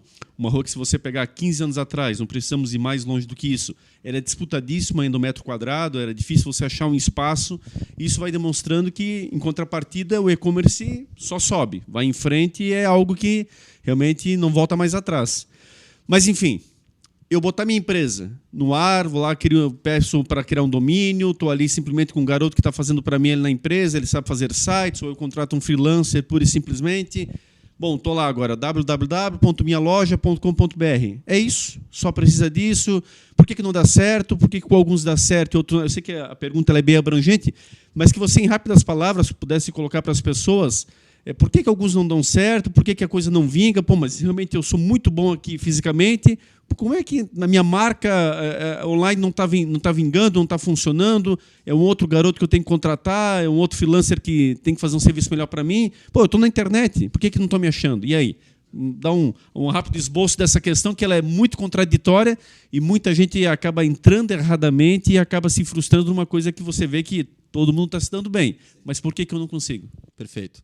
Eu vou até fazer o link com a pandemia, assim, né? Quando começou a pandemia, antes da pandemia a gente batia na porta de empresas que falavam, puxa, e-commerce não está no meu radar, nos próximos 5 anos não é a nossa estratégia, não estamos olhando para esse canal ainda dessa forma, nosso mercado ainda não está tão desenvolvido. E aí veio a pandemia, essas empresas que não tinham a estratégia queriam ter para ontem. E todas aquelas que estavam em desenvolvimento queriam que o projeto de 6, 8 meses fosse entregue em 2 meses. Então, a ansiedade e a expectativa de resultado rápido, ela acelerou demais também na pandemia, assim, né? E a nossa conduta foi sempre a mesma. Claro que a gente tem uma oportunidade pontual agora de pandemia, mas e-commerce não é uma estratégia de curto prazo. E-commerce é uma estratégia de médio e longo prazo, assim, né? Não dá para a gente usar a facilidade que é abrir uma loja virtual, que isso é fácil de fato, né? Com 1 hora se consegue aí num site, né? Com vários sites hoje, abrir a sua própria loja virtual, mas não é isso, né? Uma vez que tem um domínio no ar, uma loja virtual no ar, você está junto de vários outros milhões, né? É quase como abrir uma loja no deserto, que alguns gostam de usar, assim. Não quer dizer nada ter uma loja virtual. Ali começa o trabalho só, não é o trabalho está feito, né? Então, para a loja virtual realmente prosperar, primeiro, é super importante a diretoria estar comprada com essa iniciativa. Então, se é um CEO, é um conselho, é uma diretoria, ela tem que entender os desafios do canal, tem que entender as vantagens do canal para comprar a briga com esse time que vai executar. E depois ela precisa de planejamento, de fato, né? Então, o negócio não vai se pagar no 3º mês, o negócio não vai se pagar no 6º mês, tem que ter uma previsão desse negócio em 1 ano, 1 ano e meio, ele ter o break-even. Esse negócio ele tem que ser algo que vá não só trazer venda de curto prazo, mas ele também é fortalecimento da marca com o consumidor. Ele tem algumas características que são super diferentes de outros negócios, como investimento em marketing. Se uma indústria está acostumada a investir 2% ou 3% e um varejista está acostumado a investir 5%, 6% do faturamento em marketing, o e-commerce ele precisa investir 10%, 12%, 15%. Tá, mas como assim? Sim, precisa. Porque a competitividade no online já não é mais a mesma de 5, 10 anos atrás, assim, né? Para trazer cliente novo, é caro. Precisa trazer, precisa ter investimento, precisa ter estratégia, conhecimento técnico. Então, fazer toda essa estratégia bem planejada, bem organizada, com equipe interna, com fornecedores qualificados, vai fazer a diferença para acelerar essa curva de aprendizado, trazer o negócio de e-commerce para dentro de casa e realmente tornar ele um canal importante de faturamento, de resultado da empresa, né? Aí alguns que estão nos assistindo, Dinho, só para não perder o gancho, devem estar falando assim nesse momento. Então, Juan, é o seguinte, então eu vou para o Marketplace, eu vou para o Mercado Livre, porque lá realmente tudo acontece muito mais rápido. E aí? Tá certo. Primeiro passo, tá certo. A gente até sugere em alguns casos, começa pelo Marketplace, entende se a tua operação está preparada para atender pedido fracionado. Eu lembro que quando a gente foi na Karsten, ele falava, eu consigo mandar um container rápido para o Amapá, mas eu não consigo mandar uma toalhinha de banho para Gaspar ainda. Naquela época, faz um tempo, né? Hoje eles já estão super habituados com isso. Então, é isso, assim, a logística, especialmente quando a gente fala de um B2B ou de uma indústria, ela não está acostumada a mandar o pedido fracionado, assim. Então, o Marketplace pode ser útil para isso. Não precisa se preocupar com marketing, não precisa se preocupar com usabilidade, com domínio, com tecnologia. Coloca os produtos de vocês dentro do Marketplace, experimenta o potencial que esse canal pode trazer, vê se o teu preço é bom, vê se a tua imagem é boa, se a tua descrição é boa. Começa a te habituar com esses pedidos entrando e aí, claro, em algum momento tu vai fazer a conta e pensar, poxa, 15% sobre as vendas e comissionamento começa a me incomodar, 20% começa a me incomodar, tem marketplace que trabalha com 30% de comissionamento sobre vendas também, a minha conta já não fecha tão bem, a minha margem é muito pequena e, claro, é o marketplace que está crescendo, é o marketplace que está vendendo, não é a minha marca que está crescendo. Então, aí ele começa a ter uma outra dor. Eu preciso fazer minha marca ter força, preciso ter conexão com esses clientes finais, eu preciso ter um resultado melhor nessa minha operação. Então, como curto prazo, acho ótimo. Começa a fazer a coisa, o risco é mais baixo, o investimento é mais baixo, mas como médio e longo prazo, ele precisa, né, no nosso entendimento, ter uma marca própria, ter uma estrutura própria, ter uma tecnologia capacitada, um time de marketing capacitado para poder desenvolver a estratégia de aumentar o faturamento. E Edinho, só mais uma, por gentileza, para não perder bem esse foco. Vamos pegar agora o empreendedor gastronômico. Aí o marketplace dele é o iFood. Aí ele está exatamente no iFood, que é a plataforma que todos estão utilizando, enfim, mas querendo ou não, os custos são representativos para esse cara. Só que ele não tem um poder de barganha tão grande também para poder ficar, evidentemente, pensando em como se comportam grandes empresas, enfim, geralmente são pequenos estabelecimentos. Como é que eu posso fortalecer minha própria marca, criar exatamente o meu próprio site, enfim, a minha forma de ação, sem depender exclusivamente de uma plataforma como essa, da qual eu ainda sou pequeno ao mesmo tempo e tenho dificuldades e grandes investimentos na parte de e-commerce em geral? Perfeito. O Marketplace é um shopping, né?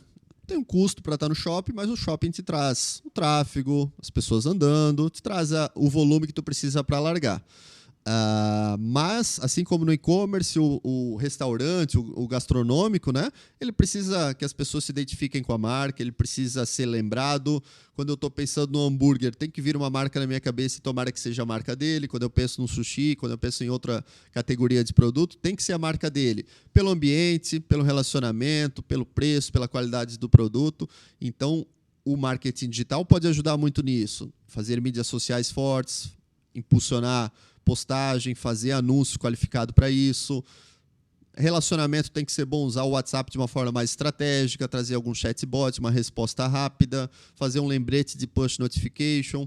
Enfim, ele tem que pensar em algumas estratégias de como que eu chego melhor no meu cliente antes dele abrir o aplicativo do iFood, como que eu chego nele antes disso e penso que é para mim que ele tem que pedir, assim, né? Então, ocupar a cabeça do consumidor, garantir lembrança de marca, é o desafio de todo profissional de marketing hoje em dia, né?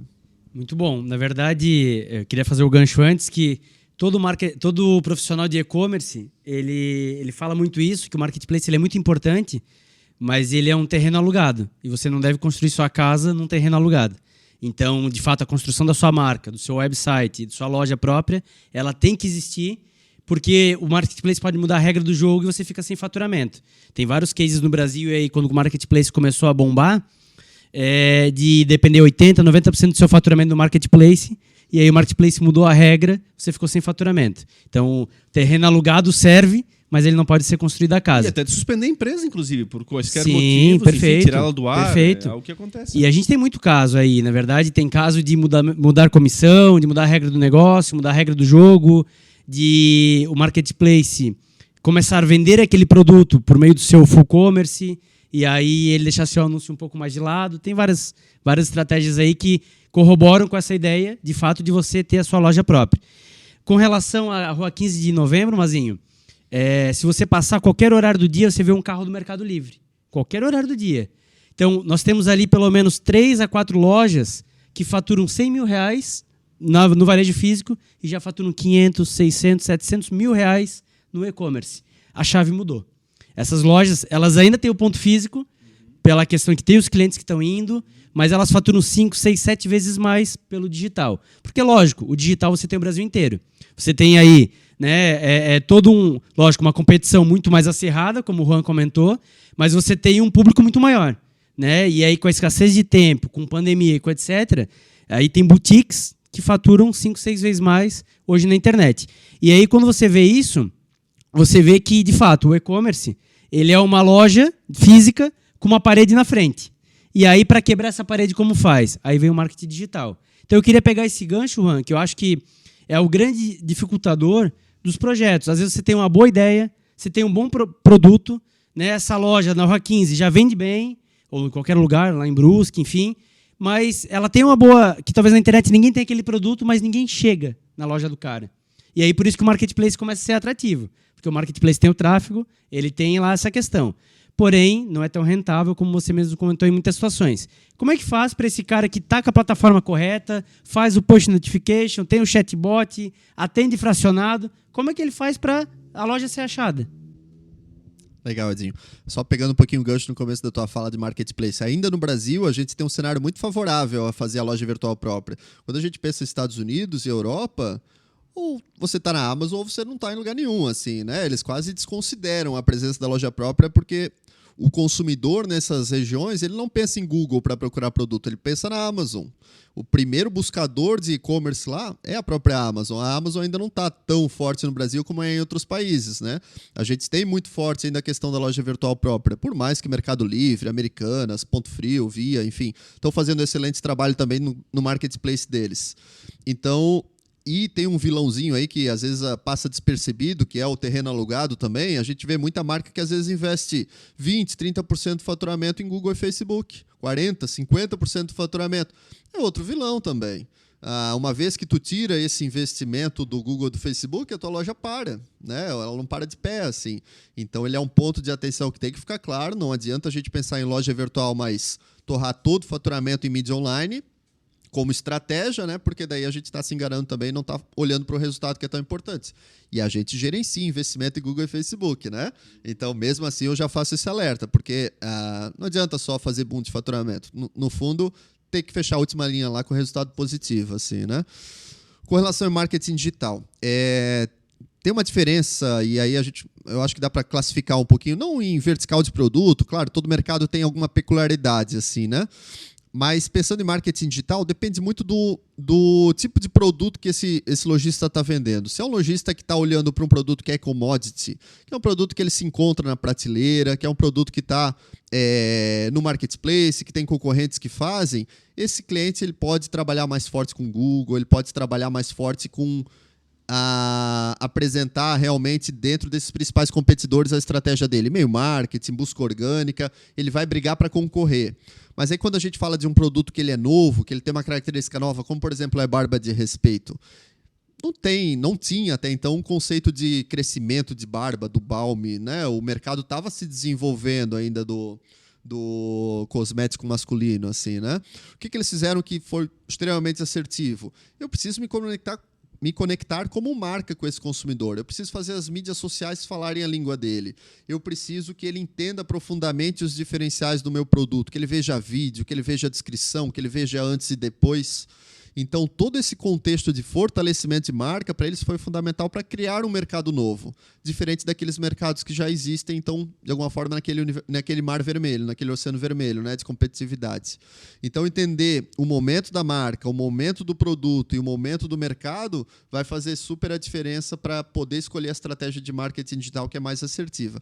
E aí, de ferramenta, tem o universo, né? SEO, e-mail marketing, chatbot por relacionamento, mídia online, a experiência de compra também, que é super importante, e está um pouquinho no universo de marketing digital para aumentar a taxa de conversão daqueles que estão visitando a loja virtual, enfim.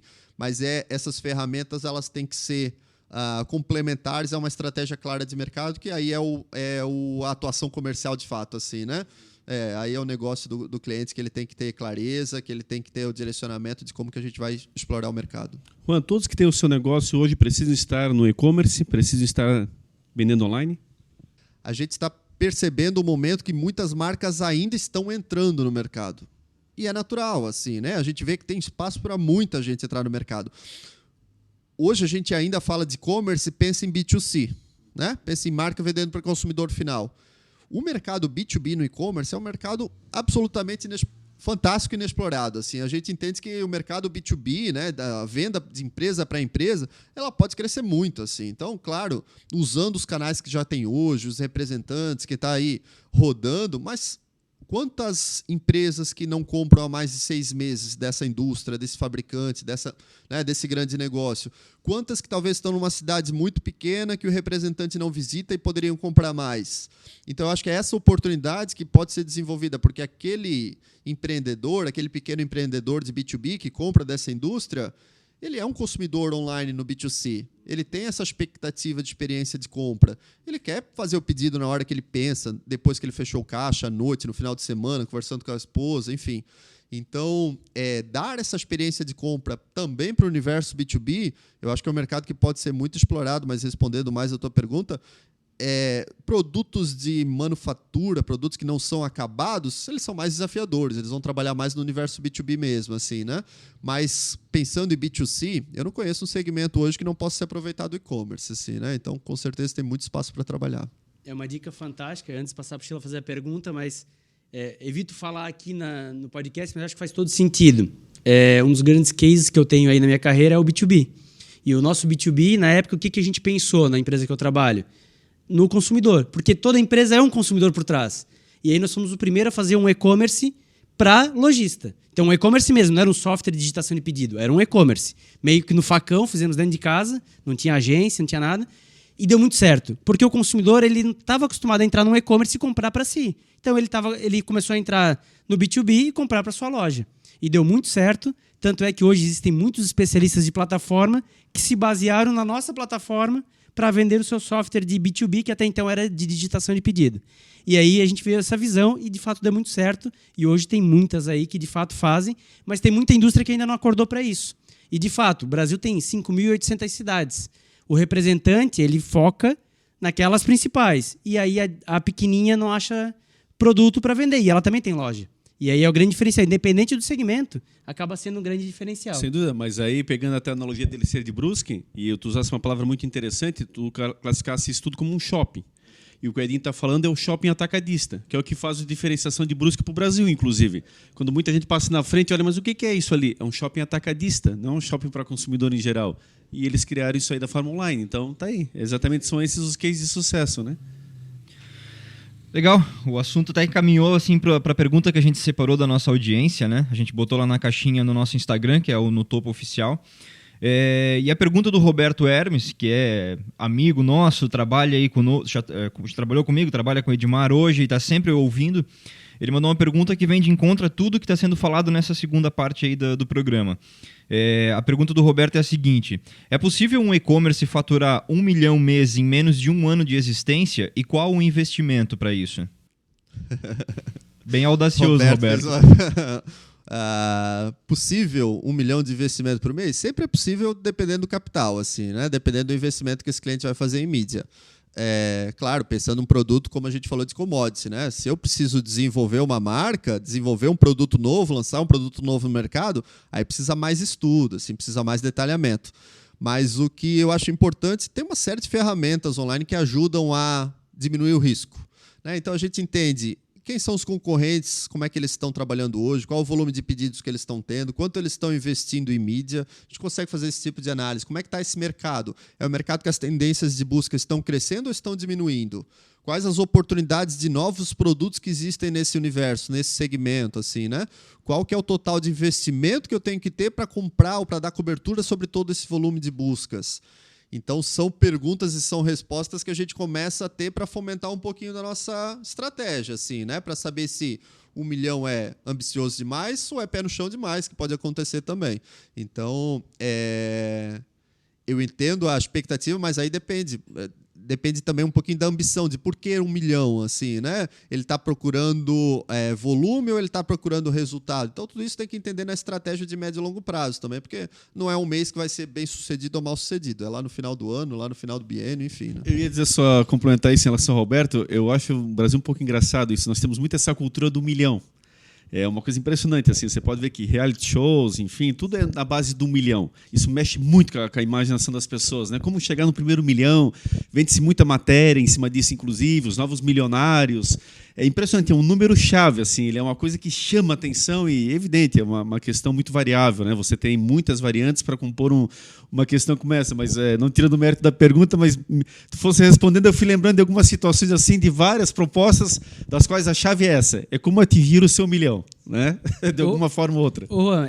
Lógico, tu responde se tu sentir à vontade, mas pegando essa pergunta dele, a gente vê o Shopee. O Shopee que veio para o Brasil e do zero ele explodiu.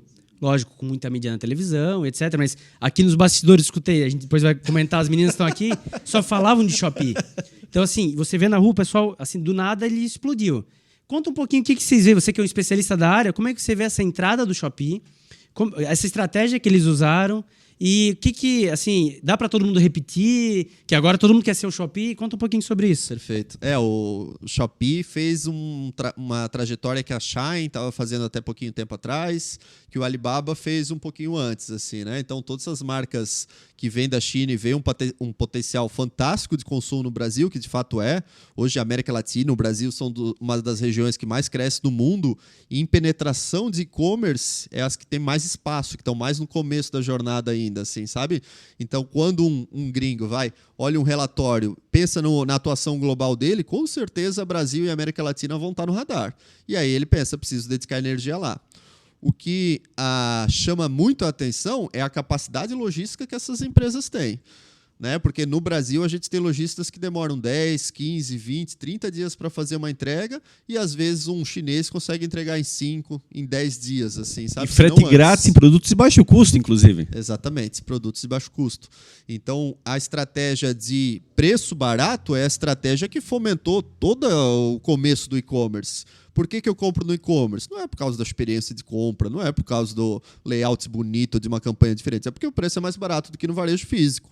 Então, esse diferencial de preço mais barato, ele ganha de praticamente todos, assim, né? Claro que fortalecimento de marca, em algum momento, quando a gente trabalha numa competitividade muito alta, ele tem bastante peso também.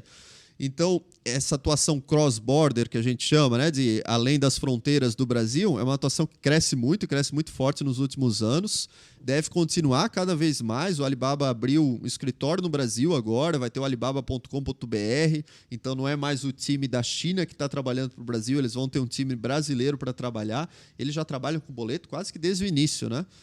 O Alibaba Express, puxa, uma marca chinesa vendendo no boleto bancário, que é uma moeda, uma forma de pagamento 100% brasileira, assim. Então, eles já entenderam esse comportamento do consumidor brasileiro e já estão adaptando o negócio deles para isso muito rapidamente, assim. Então, pegar um gancho que tu falou para aproveitar do cross-border. A Híbrido tem algum cliente que vende para fora do Brasil hoje? A gente tem um cliente que está desenvolvendo um projeto para Estados Unidos agora. A gente já desenvolveu o projeto para Espanha também. Já desenvolveu. É de um e-commerce que vai ser lançado Exatamente. De uma empresa daqui. Empresa brasileira vendendo para os Estados Unidos. Mas botando um e-commerce lá ou despachando daqui e vendendo daqui? Então, a cadeia logística está se desenvolvendo muito no Brasil, né? A gente tem. Antes era muito Correios, né? Correios era o manda-chuva e todo mundo dependia do Correios de alguma forma. Há alguns anos já os grandes lojistas estão fazendo aquisições, né? Estão montando a sua frota própria logística, a sua cadeia logística própria. Assim. Então, Mercado Livre comprou transportadora, comprou até linha de avião, e Americanas foi no mesmo caminho, Magazine Luiza foi no mesmo caminho. Então, o grande e-commerce está entendendo que ele cria diferencial e ele cria resultado quando ele domina essa parte de cadeia logística também. Então, com esse mercado crescendo, muito fundo de investimento está aportando no Brasil também. Hoje a gente tem infracommerce, tem social digital, que são operadores logísticos que começam a ter atuação tanto no Brasil, mas eles também têm centro de distribuição lá nos Estados Unidos. Então eles fazem toda a parte de comércio exterior, de levar os produtos deles para outras cidades, seja Estados Unidos, seja Lisboa, seja Hong Kong, para colocar esses produtos muito mais disponíveis a nível global também. A gente falou um pouquinho antes, né? No Sul a gente tem muito potencial de competir com o resto do Brasil, mas o brasileiro também tem muito potencial de competir com o resto do mundo. Então é a gente acreditar no potencial, ter ambição e poder desenvolver isso. Com certeza esses mercados estão olhando para o Brasil com bons olhos. E se você faz a conversão, o dólar alto e etc., Perfeito. Acaba sendo uma grande vantagem, com uma boa lucratividade, inclusive, Perfeito. Pela questão da conversão da moeda. Perfeito. A gente tem cases fantásticos aqui na região, né? De que olharam para o mercado internacional, começaram a explorar e transformaram o negócio, assim, né? A gente, no nosso negócio, tenta também trazer cada vez mais o idioma inglês para o dia a dia do time. A gente está se preparando aí nos próximos anos para uma jornada internacional também. O objetivo desse ano e do próximo ano é começar a atender países da América Latina para depois começar a explorar outras regiões também. Juan, e aí, como profissional da área, tem uma curiosidade que eu tenho. Em relação às soluções que vocês desenvolvem, a parte de hospedagem, como é que vocês fazem? Hoje, as principais plataformas do mercado elas ficam responsáveis pela parte de infraestrutura de tecnológica. Assim, né? Então, a gente trabalha muito com Vtex.io e com Magento Cloud. As duas empresas falaram, isso é core do meu negócio, isso está dentro do meu arsenal aqui, né, de tecnologia. Então, eles têm todas as camadas lá de servidor, de infraestrutura, redundância, tempo de resposta fantástico, assim, né, para dar não só o front-end para o usuário, mas também dar toda a parte de hospedagem, de hosting, para que a experiência de navegação seja a melhor possível. Então, hoje, a gente tem alguns clientes que a gente faz a gestão dessa hospedagem, mas grande parte está caminhando cada vez mais para essas estruturas escaláveis desses parceiros de Ou tecnologia. seja, toda a parte back-end mesmo fica com eles, ele já assume essa responsabilidade, você pega o pacote por completo. Exato. E uma outra dúvida que eu tenho nessa parte ainda também é a questão de custos que representa ali para a tua empresa nesse aspecto, né? Vocês têm migrado em algumas soluções nesse sentido, por conta de aliviar algumas despesas, ou qual é a linha de raciocínio que vocês desenvolvem em cima dessas soluções que são projetadas para o cliente? Perfeito. A nossa estratégia sempre foi dar muita autonomia para o cliente e não deixar nenhum custo escondido para ele, assim, né? Então, cada vez mais o nosso custo é pessoas, é a nossa inteligência, a nossa entrega de negócio, assim. Então, o cliente está efetivamente contratando a gente, nosso conhecimento em tecnologia, nosso time de desenvolvimento, ou nosso conhecimento de negócio, nosso time de consultoria, gestão de mídia online, growth, estratégia de aumento da taxa de conversão e tudo mais. Esses custos, os clientes que não têm essa infraestrutura, o padrão é: o cliente contrata a licença da Magento, contrata a licença da VTEX e ele contrata um parceiro certificado para desenvolver essa parte de visual da loja. E aí a gente entra com o nosso serviço. Mas os custos da operação dele não dependem da gente. O custo da operação está direto para a ferramenta tecnológica que ele contrata, né? Isso que eu queria entender. Você realmente dá essa autonomia, ele, de fato, ele faz o contato direto, mesmo com a ferramenta, vocês dão os caminhos, enfim, evidentemente, mas é todo o ajuste, não há uma centralização na tua empresa nesse sentido. Ele tem 100% da abertura de começar e terminar o trabalho sem impacto na operação, assim, né? A gente é um parceiro que está ali para ajudar a aumentar o faturamento dele, para dar mais estrutura, mais evolução, mais recurso, mas se ele quiser, se ele não está satisfeito com o nosso trabalho, está tudo certo, ele continua com a operação. É o negócio dele, né? Ele, às vezes, é o ganha-pão dele, assim. Sim. Então, a gente separa bem essas duas coisas para não tornar isso uma vantagem competitiva do nosso negócio, que não seria correto. E sobre isso, sobre as vantagens que vocês trazem, os serviços oferecidos, queria que tu falasse um pouquinho. Todas as vertentes que a Híbrido trabalha hoje, acabou não abordando, e como é que funciona a divisão até de faturamento mesmo? Assim, a empresa ela é mais baseada na tecnologia, mais baseada no marketing digital, consultoria. Quais são todas as vertentes aí para nossa audiência que está ouvindo, para que possa aí também contratar Híbrido? Eu ia até passar o site, enfim, como é que contacta, para o pessoal poder te acompanhar a empresa, enfim. Claro, perfeito. O site da Híbrido é www.hybrido.com.br, o Instagram também é @híbrido, então bem fácil. Híbrido com H, a palavra Isso, mesmo, perfeito, literal. Exato. É bem fácil de encontrar, a gente online, Híbrido e-commerce, vocês vão encontrar. O serviço que a gente tem ofertado, e é o serviço que a gente oferta quase que desde o início, assim, né? Focado em e-commerce sempre, tecnologia, 50% praticamente do nosso faturamento. A gente faz tanto o desenvolvimento de loja virtual nova, como a sustentação e a evolução dessa loja virtual. Exatamente. Então, puxa, estou com a loja pronta, mas eu quero evoluir ela, quero adicionar uma funcionalidade nova, quero virar marketplace, quero fazer um cashback, quero fazer uma forma de pagamento diferente. A gente tem time que aloca para fazer esse tipo de trabalho. E aí os outros 50% é o nosso time de negócios, que a gente chama de Business Solutions, né? Tem toda a parte de gestão de mídia online, a parte de gestão de presença de marca na internet, a parte de consultoria de aceleração de crescimento. Então, o nosso dia a dia é um profissional, o ponto focal do cliente, atende no máximo 4 ou 5 contas, ele vai trabalhar diariamente conversando com ele para apoiar ele no aumento do faturamento, usando toda a nossa metodologia e know-how. Tem a oportunidade de sistema de afiliados, tem a oportunidade de destacar melhor os produtos que estão saindo mais. A gente faz monitoramento dos produtos que estão em ruptura de estoque. A gente faz monitoramento de disponibilidade do site. A gente entende oportunidades que o mercado está apresentando e leva para ele para a gente aproveitar juntos, enfim. Todo esse trabalho tem uma metodologia, tem uma frequência de relacionamento, mas ele é muito customizado para cada uma das operações, né? Então, é basicamente 35 pessoas nesse time de business, 35 pessoas no time de tecnologia e o restante é o time administrativo, comercial e tudo mais. E sobre a tecnologia, você comentou que é partner VTEX.io e também é do Magento Cloud. O que o pessoal está saindo mais? Eu sei que você trabalha com os dois, então você não vai defender nenhum nem outro, mas como é que tem sido o mercado aí para nosso seguidor aí que está acompanhando entender um pouquinho para pesquisar? Qual dos dois que está mais hoje saindo na Híbrido? Perfeito. A gente tem 3, na verdade, que a Tray também a gente implementa, então a gente consegue... A Tray é para um pequeno negócio, né? Um negócio que está... tive uma ideia de negócio, é um negócio ainda um pouco incipiente que eu quero fazer. É mais de validação. caixinha, né? Perfeito. Não tem tanta customização assim, né? Então a Tray a gente encaixa para esse pequeno empreendedor, que a gente também consegue ofertar uma solução que entrega a loja virtual em 1 a 2 meses, que é bastante rápido. E aí a gente, desde o início, trabalha com Magento, aquela loja que eu fiz lá no começo já era em Magento, né? Então a gente é um dos principais parceiros da Magento no Brasil. desenvolveu uma série de projetos, tanto em Magento 1 como Magento 2. É uma plataforma fantástica, super escalável, que dá muita autonomia de customização. Então, o que a gente percebe é que a Magento é a escolha ideal para quem é uma empresa que quer fazer algo muito próximo, que se encaixe muito com o negócio dela, assim, sabe?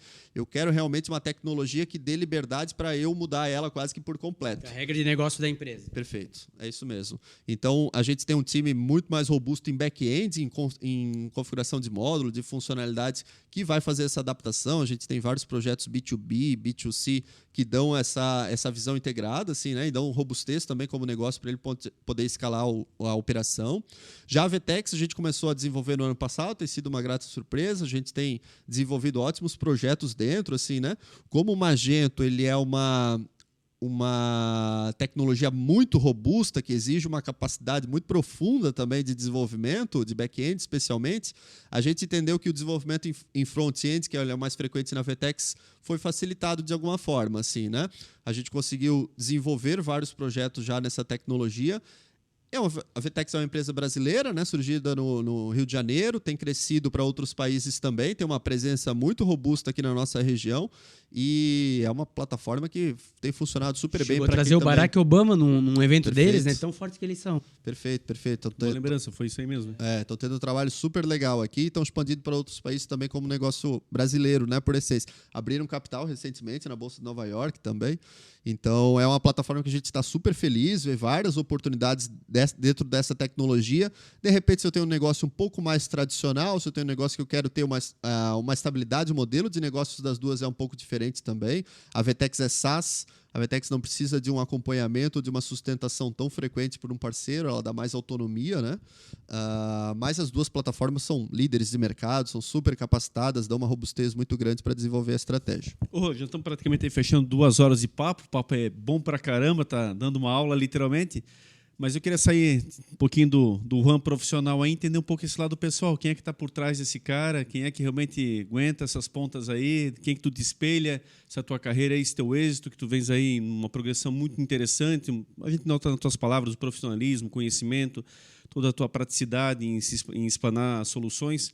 E a vida pessoal, quem é que está por trás aí segurando essas pontas? Muito bom. Fala um pouco disso. Geralmente a gente fala tanto de e-commerce, né? Então, bom, eu sou publicitário de formação, né? 32 anos, sou um cara muito família, estou nascido e criado em Brusque, assim, cheguei a trabalhar em Balneário Camboriú, mas logo voltei para casa. A rotina é muito forte e muito exigida, né? A vida do empreendedor, minha esposa me pergunta geralmente como é que foi o teu dia? Mais um dia na montanha-russa, assim, né? Tem um dia que a gente está entusiasmadíssimo ali de ter fechado o negócio, de ter aberto um serviço novo, uma atuação diferente. Aí no final do dia, um colaborador importante às vezes vai para outro desafio, ou a gente tem uma saída de algum cliente, assim, e é isso, assim, né? Essa é o estômago que o empreendedor precisa ter, assim. Mas eu sou um apaixonado pelo que eu faço, assim, né? A minha carreira ela mudou em vários momentos. Em algum momento eu era muito focado tecnicamente no e-commerce, no Google Analytics, no Google Ads. Em outro momento eu precisei desenvolver muito mais a característica de pessoas, de relacionamento, de gestão. Agora estou numa fase muito de governança, de estratégia de longo prazo, assim. Então acho que consigo me adaptar bem, consigo me desenvolver bem e estou confortável confortável, mas claro que desafiado, né? No dia a dia que a gente tem lá com a empresa, com os negócios e, claro, apoiado aí pela minha esposa, pela minha família que estão no dia a dia, porque a gente sabe que é turbulento o dia a dia, a operação, assim, né? Então a gente precisa fechou a tela ali, precisa estar tranquilo, confortável, com os amigos próximos, assim, porque é que dá estabilidade para a gente poder fazer o dia, né? E nesse planejamento pessoal, quando você olha para trás, você imaginava lá no começo lá que você ia chegar onde chegou nesse momento? Está além da sua expectativa? Está aquém? O que você imagina desse momento? Olhando lá para trás, quando era um ramo começando, rompendo laços, saindo da van, encarando outro desafio, pensando em vencer nas barreiras aí, superá-las, enfim, como é que você enxerga esse processo olhando para trás? Não imaginava. Não imaginava, de fato, que a gente pudesse estar nesse tamanho. É sempre uma experiência super positiva, assim, quando a gente tem troca com vocês e com outras empresas do mercado, né, que admiram o que a gente tem feito. Eu acho que vai muito da nossa essência, assim, de gerar um impacto positivo, de todo mundo que a gente tem contato, pensar, os rapazes da Híbrido, o pessoal da Híbrido é uma empresa séria, é uma empresa ética, é uma empresa de fácil relacionamento. A gente construiu, ao longo desses anos, relacionamento bom com praticamente todos os nossos concorrentes. Isso a gente sabe que é super desafiador no mercado atual, assim, né? De, puxa, ligar para o cara, sair para tomar uma cerveja com o cara, entender que cada um tem o seu desafio, o seu momento de mercado, mas a gente está junto, a gente está querendo impactar um mercado que ele é gigante, que ele está apontando muito para cima, assim. Então, estou extremamente satisfeito com a nossa trajetória aí recente dos últimos anos, super empolgado com especialmente nossas ambições aí de crescimento internacional também, do que a gente está mirando para o futuro, né? Super empolgado com o crescimento do nosso time, com o crescimento da nossa entrega, com o nosso amadurecimento dentro de casa também, porque uma coisa é o que eu e meu sócio temos alinhado, outra coisa é se a gente consegue realmente fazer essa comunicação chegar fácil, chegar clara, fazer o time engajar, comprar a briga junto também, porque na prática quem está levando o negócio para frente são eles, assim, né? É quem está fazendo o dia a dia, quem está fazendo a operação funcionar bem e que vai levar a gente para o próximo nível, assim. Então, acho que é um pouquinho disso, assim, temos... Acho que o que a gente tem que ter clareza é que a gente está se dedicando ao máximo para fazer o melhor que a gente pode, né? E a tranquilidade que as coisas devem acontecer no tempo que vão acontecer. Assim, eu acho que, por mais que eu tenha 32 anos, sou ansioso por natureza, assim, né? Mas acho que entender e respeitar o tempo que as coisas têm para acontecer e não achar que o dia ruim o nosso negócio é horrível e no dia bom o nosso negócio é maravilhoso, vai levar a gente para o próximo nível o tempo todo. É isso aí, mas aí a gente tem um acordo claro, né? Fechou ali 6 horas, ninguém fala de trabalho só para elogiar. Elogiar ela pode. É trazer reclamação, ela não está autorizada. Queria até registrar o nome da tua esposa, por gentileza. Como? Taga. Trabalhou muito tempo na Van também, trabalhou inclusive direto com o Luciano Hang, né? Uma experiência muito grande, uma competência muito nítida na fala dela, em toda a rápida conversa que nós tivemos, e isso é bacana, né? Que a gente fala isso, Juan, até para mostrar para outros empreendedores que muitas vezes tem um pouco de dificuldade na questão de conciliar as duas situações, né? É evidente que, como sendo a tua parceira, como sendo uma pessoa de extrema confiança dentro da tua família, só vem agregar dentro do teu modelo de negócio. Mas, às vezes, essa relação não é tão bem estabelecida. Alguns acabam se perdendo e, por que não até dizer, acabam terminando o próprio relacionamento pessoal. Porque chega uma hora que, como você falou, é uma montanha-russa, sim, a vida de empreendedor. Me chamou a atenção aqui quando ele coloca a questão da abertura do mercado de São Paulo, de que ia para a rodoviária, as pessoas já não imaginam isso. Quando você fala do novo centro, de conquistar uma outra ação, está indo de jatinho executivo, está indo de helicóptero. Sempre o pensamento vai nessa linha. O sucesso é muito fácil de se entender, mas alcançá-lo, os obstáculos, nem todos estão preparados para poder alcançá-lo de fato. Então, que você, nessa tua explanação, consegue dar um exemplo para muitas pessoas que poderiam estar com familiares mais próximos, com pessoas que são gabaritadas, inclusive, para isso, mas a dificuldade de manter esta forma de ação acaba se tornando um grande obstáculo. Sem dúvida. Eu estudei a vida toda em escola pública, em Brusque, assim, sabe? Então, construí a carreira na coragem, na força, na dedicação, assim. A gente teve a oportunidade de, fazer evento, participar de evento internacional, de levar a empresa forte para a região de São Paulo também. Mas o que aparece no Instagram não é o que é os 24 horas, né, de trabalho. Só a gente sabe os hotéis que a gente pegou, os ônibus que a gente pegou, o trabalho que foi dar cada um desses passos, assim, né? Mas eu acho que sempre com energia, sem lamentação, sempre com vontade de chegar no próximo passo, de subir o próximo nível. Eu sempre falo, né, com a humildade de saber aonde a gente chegou e com a ambição também de saber onde a gente quer chegar, de dar cada vez mais energia, mais força para o crescimento. Acho que é isso que leva a gente para frente, assim. E a relação que eu tenho com a Taga, mesmo trabalhando na empresa, o meu irmão, ele tem um e-commerce, é nosso cliente, o meu outro irmão é nosso fornecedor, a minha cunhada também trabalha comigo.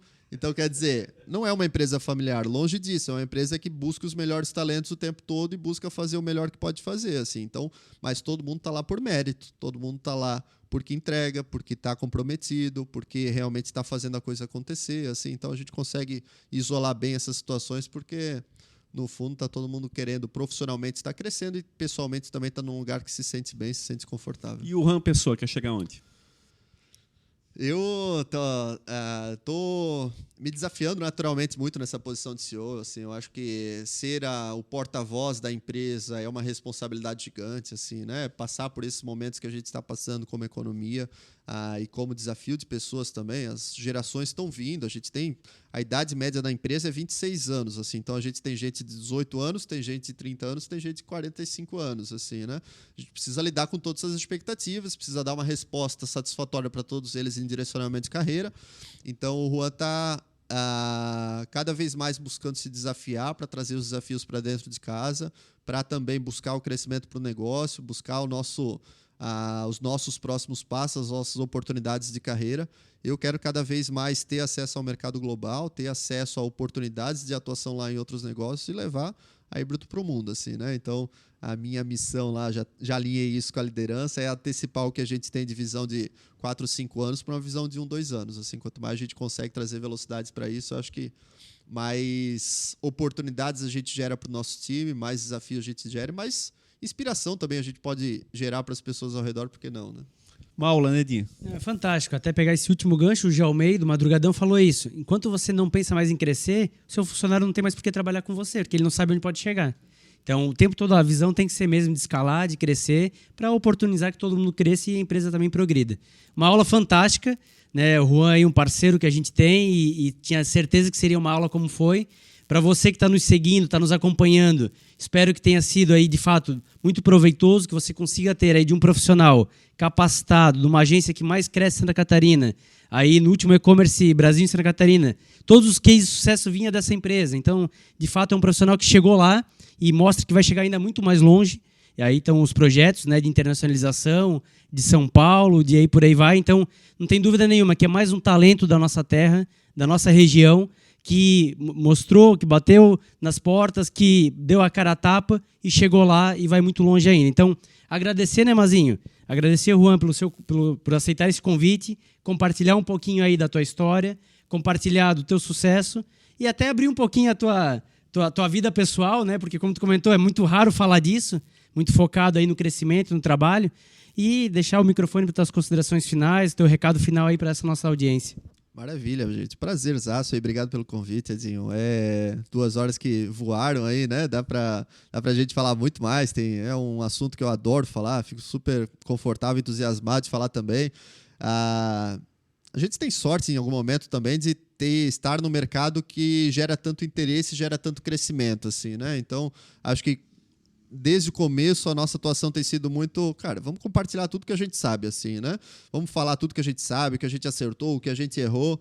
Eu acho que é um mercado que está aprendendo muito. E sempre que a gente se mostra como disponível para ensinar, para trocar junto e para estar evoluindo todo o ecossistema aqui, eu acho que a gente ganha junto, né? Então, fico muito feliz de ter a oportunidade de ter essa conversa com vocês. É o meu primeiro podcast, espero ter atendido a expectativa aí da audiência de vocês. E prazer, estou 100% à disposição aí para os próximos projetos também. Legal, eu quero deixar aqui o recado então para o pessoal nos seguir lá nas redes sociais, nos procurar lá no YouTube, no Instagram, no Facebook. Quero agradecer também, foi um prazer ouvir a tua história aqui de camarote, eu estou aqui na produção acompanhando e quero complementar isso, que foi muito legal estar aqui acompanhando a tua história de camarote, cara. Parabéns pela tua trajetória. Obrigado. É isso aí. Agradecer muito, Juan, a tua presença aqui conosco, da Taga, que vocês possam seguir muito em frente, adiante. Você tem uma fala muito leve, muito fácil, muito tranquila. Literalmente um professor, né? Um professor, com toda a maestria, né? Estou aqui dando aula em curso de MBA e sabe exatamente o que está falando. Acima de tudo, eu acho muito positiva a tua transparência, porque traz uma confiança muito fácil, sabe? Então, aqui me passei também no papel de cliente, muitas situações te perguntando e muitas questões te abordando e você realmente com muita tranquilidade, colocando ali, das quais deixou muito clara a tua honestidade. É um mercado que é voraz, é um mercado que muitas vezes, como você bem colocou ali nas suas palavras, a gente não promete o que não consegue. Mas às vezes se promete o que não consegue e os clientes acabam se frustrando e isso. Resta a eles procurar um outro fornecedor e por aí vai. Enfim, o importante é o lucro do momento, atingir as metas. E não, você tem uma fala muito coesa, muito clara nesse aspecto. E eu acho que isso vai mostrando por que vocês estão alcançando esse sucesso, esse crescimento sólido, esse crescimento orgânico, não fantasiado em apenas números, mas realmente em algo consistente. Então, teu caminho está bem traçado, está bem trilhado, que nós possamos ser mais uma alavanca nesse teu sucesso, que nós possamos, através do topo, auxiliar exatamente que você possa ir ainda mais longe junto com toda a tua competente equipe e também na vida pessoal aí com a Taga, com todo esse pessoal que com certeza está por trás de você também, uma família muito bem consolidada, os teus familiares ali fazendo parte, mesmo que indiretamente. Enfim, então agradecer mais uma vez de coração pela oportunidade de estar aqui conosco e de que vocês possam seguir muito adiante e a gente possa ainda falar muito mais vezes de vocês, tá bom? Muito obrigado, gente. Sucesso para todos nós aí. É isso aí. Agradecer a você que esteve conosco até esse momento, agradecer aqui também a Liliane, que esteve nos bastidores nos auxiliando, a Jéssica. Nós também aqui somos muito família, então são familiares aqui também auxiliando e fazendo com que o No Topo possa chegar ainda mais longe com a sua participação, com a sua colaboração, com o seu entusiasmo de estar conosco aqui também desenvolvendo as boas práticas. Lembrar do nosso patrocinador Master, né? Melhores Imóveis, sempre ali auxiliando você, dando aquela segurança. É como o Juan, com uma empresa dele, jogando franco, honesto, de forma muito participativa e procurando realizar o seu sonho. Quem não quer ter o seu imóvel próprio, quem não quer ter, evidentemente, aí a sua garantia nesse aspecto. Então, Melhores Imóveis BNU, você acessa ali pelo Instagram, né, e vai com certeza ter as melhores propostas diante daquilo que você precisa. É a equipe do Jason, é a equipe do Diego, é uma equipe só, é um timaço que faz a diferença na sua vida. E você faz a diferença para o No Topo. Compartilhe, curta, nos auxilie aí a divulgar o nosso canal. Cada vez tem entrado mais pessoas, tem enganjado mais pessoas, um público de extrema qualidade, ao qual nós somos gratos, e esse trabalho está sendo desenvolvido por isso, por pessoas como você, que querem empreender, que querem vencer, que querem fazer a diferença. E quando nós falamos em empreender, não é simplesmente abrir o seu próprio negócio. Não, é empreender também dentro da sua empresa, onde você já é um colaborador, onde você faz a diferença e da qual você quer estar com certeza no topo, junto conosco. Nós vamos muito longe, com toda certeza. Obrigado a todos. Um grande abraço e até o próximo episódio. Valeu!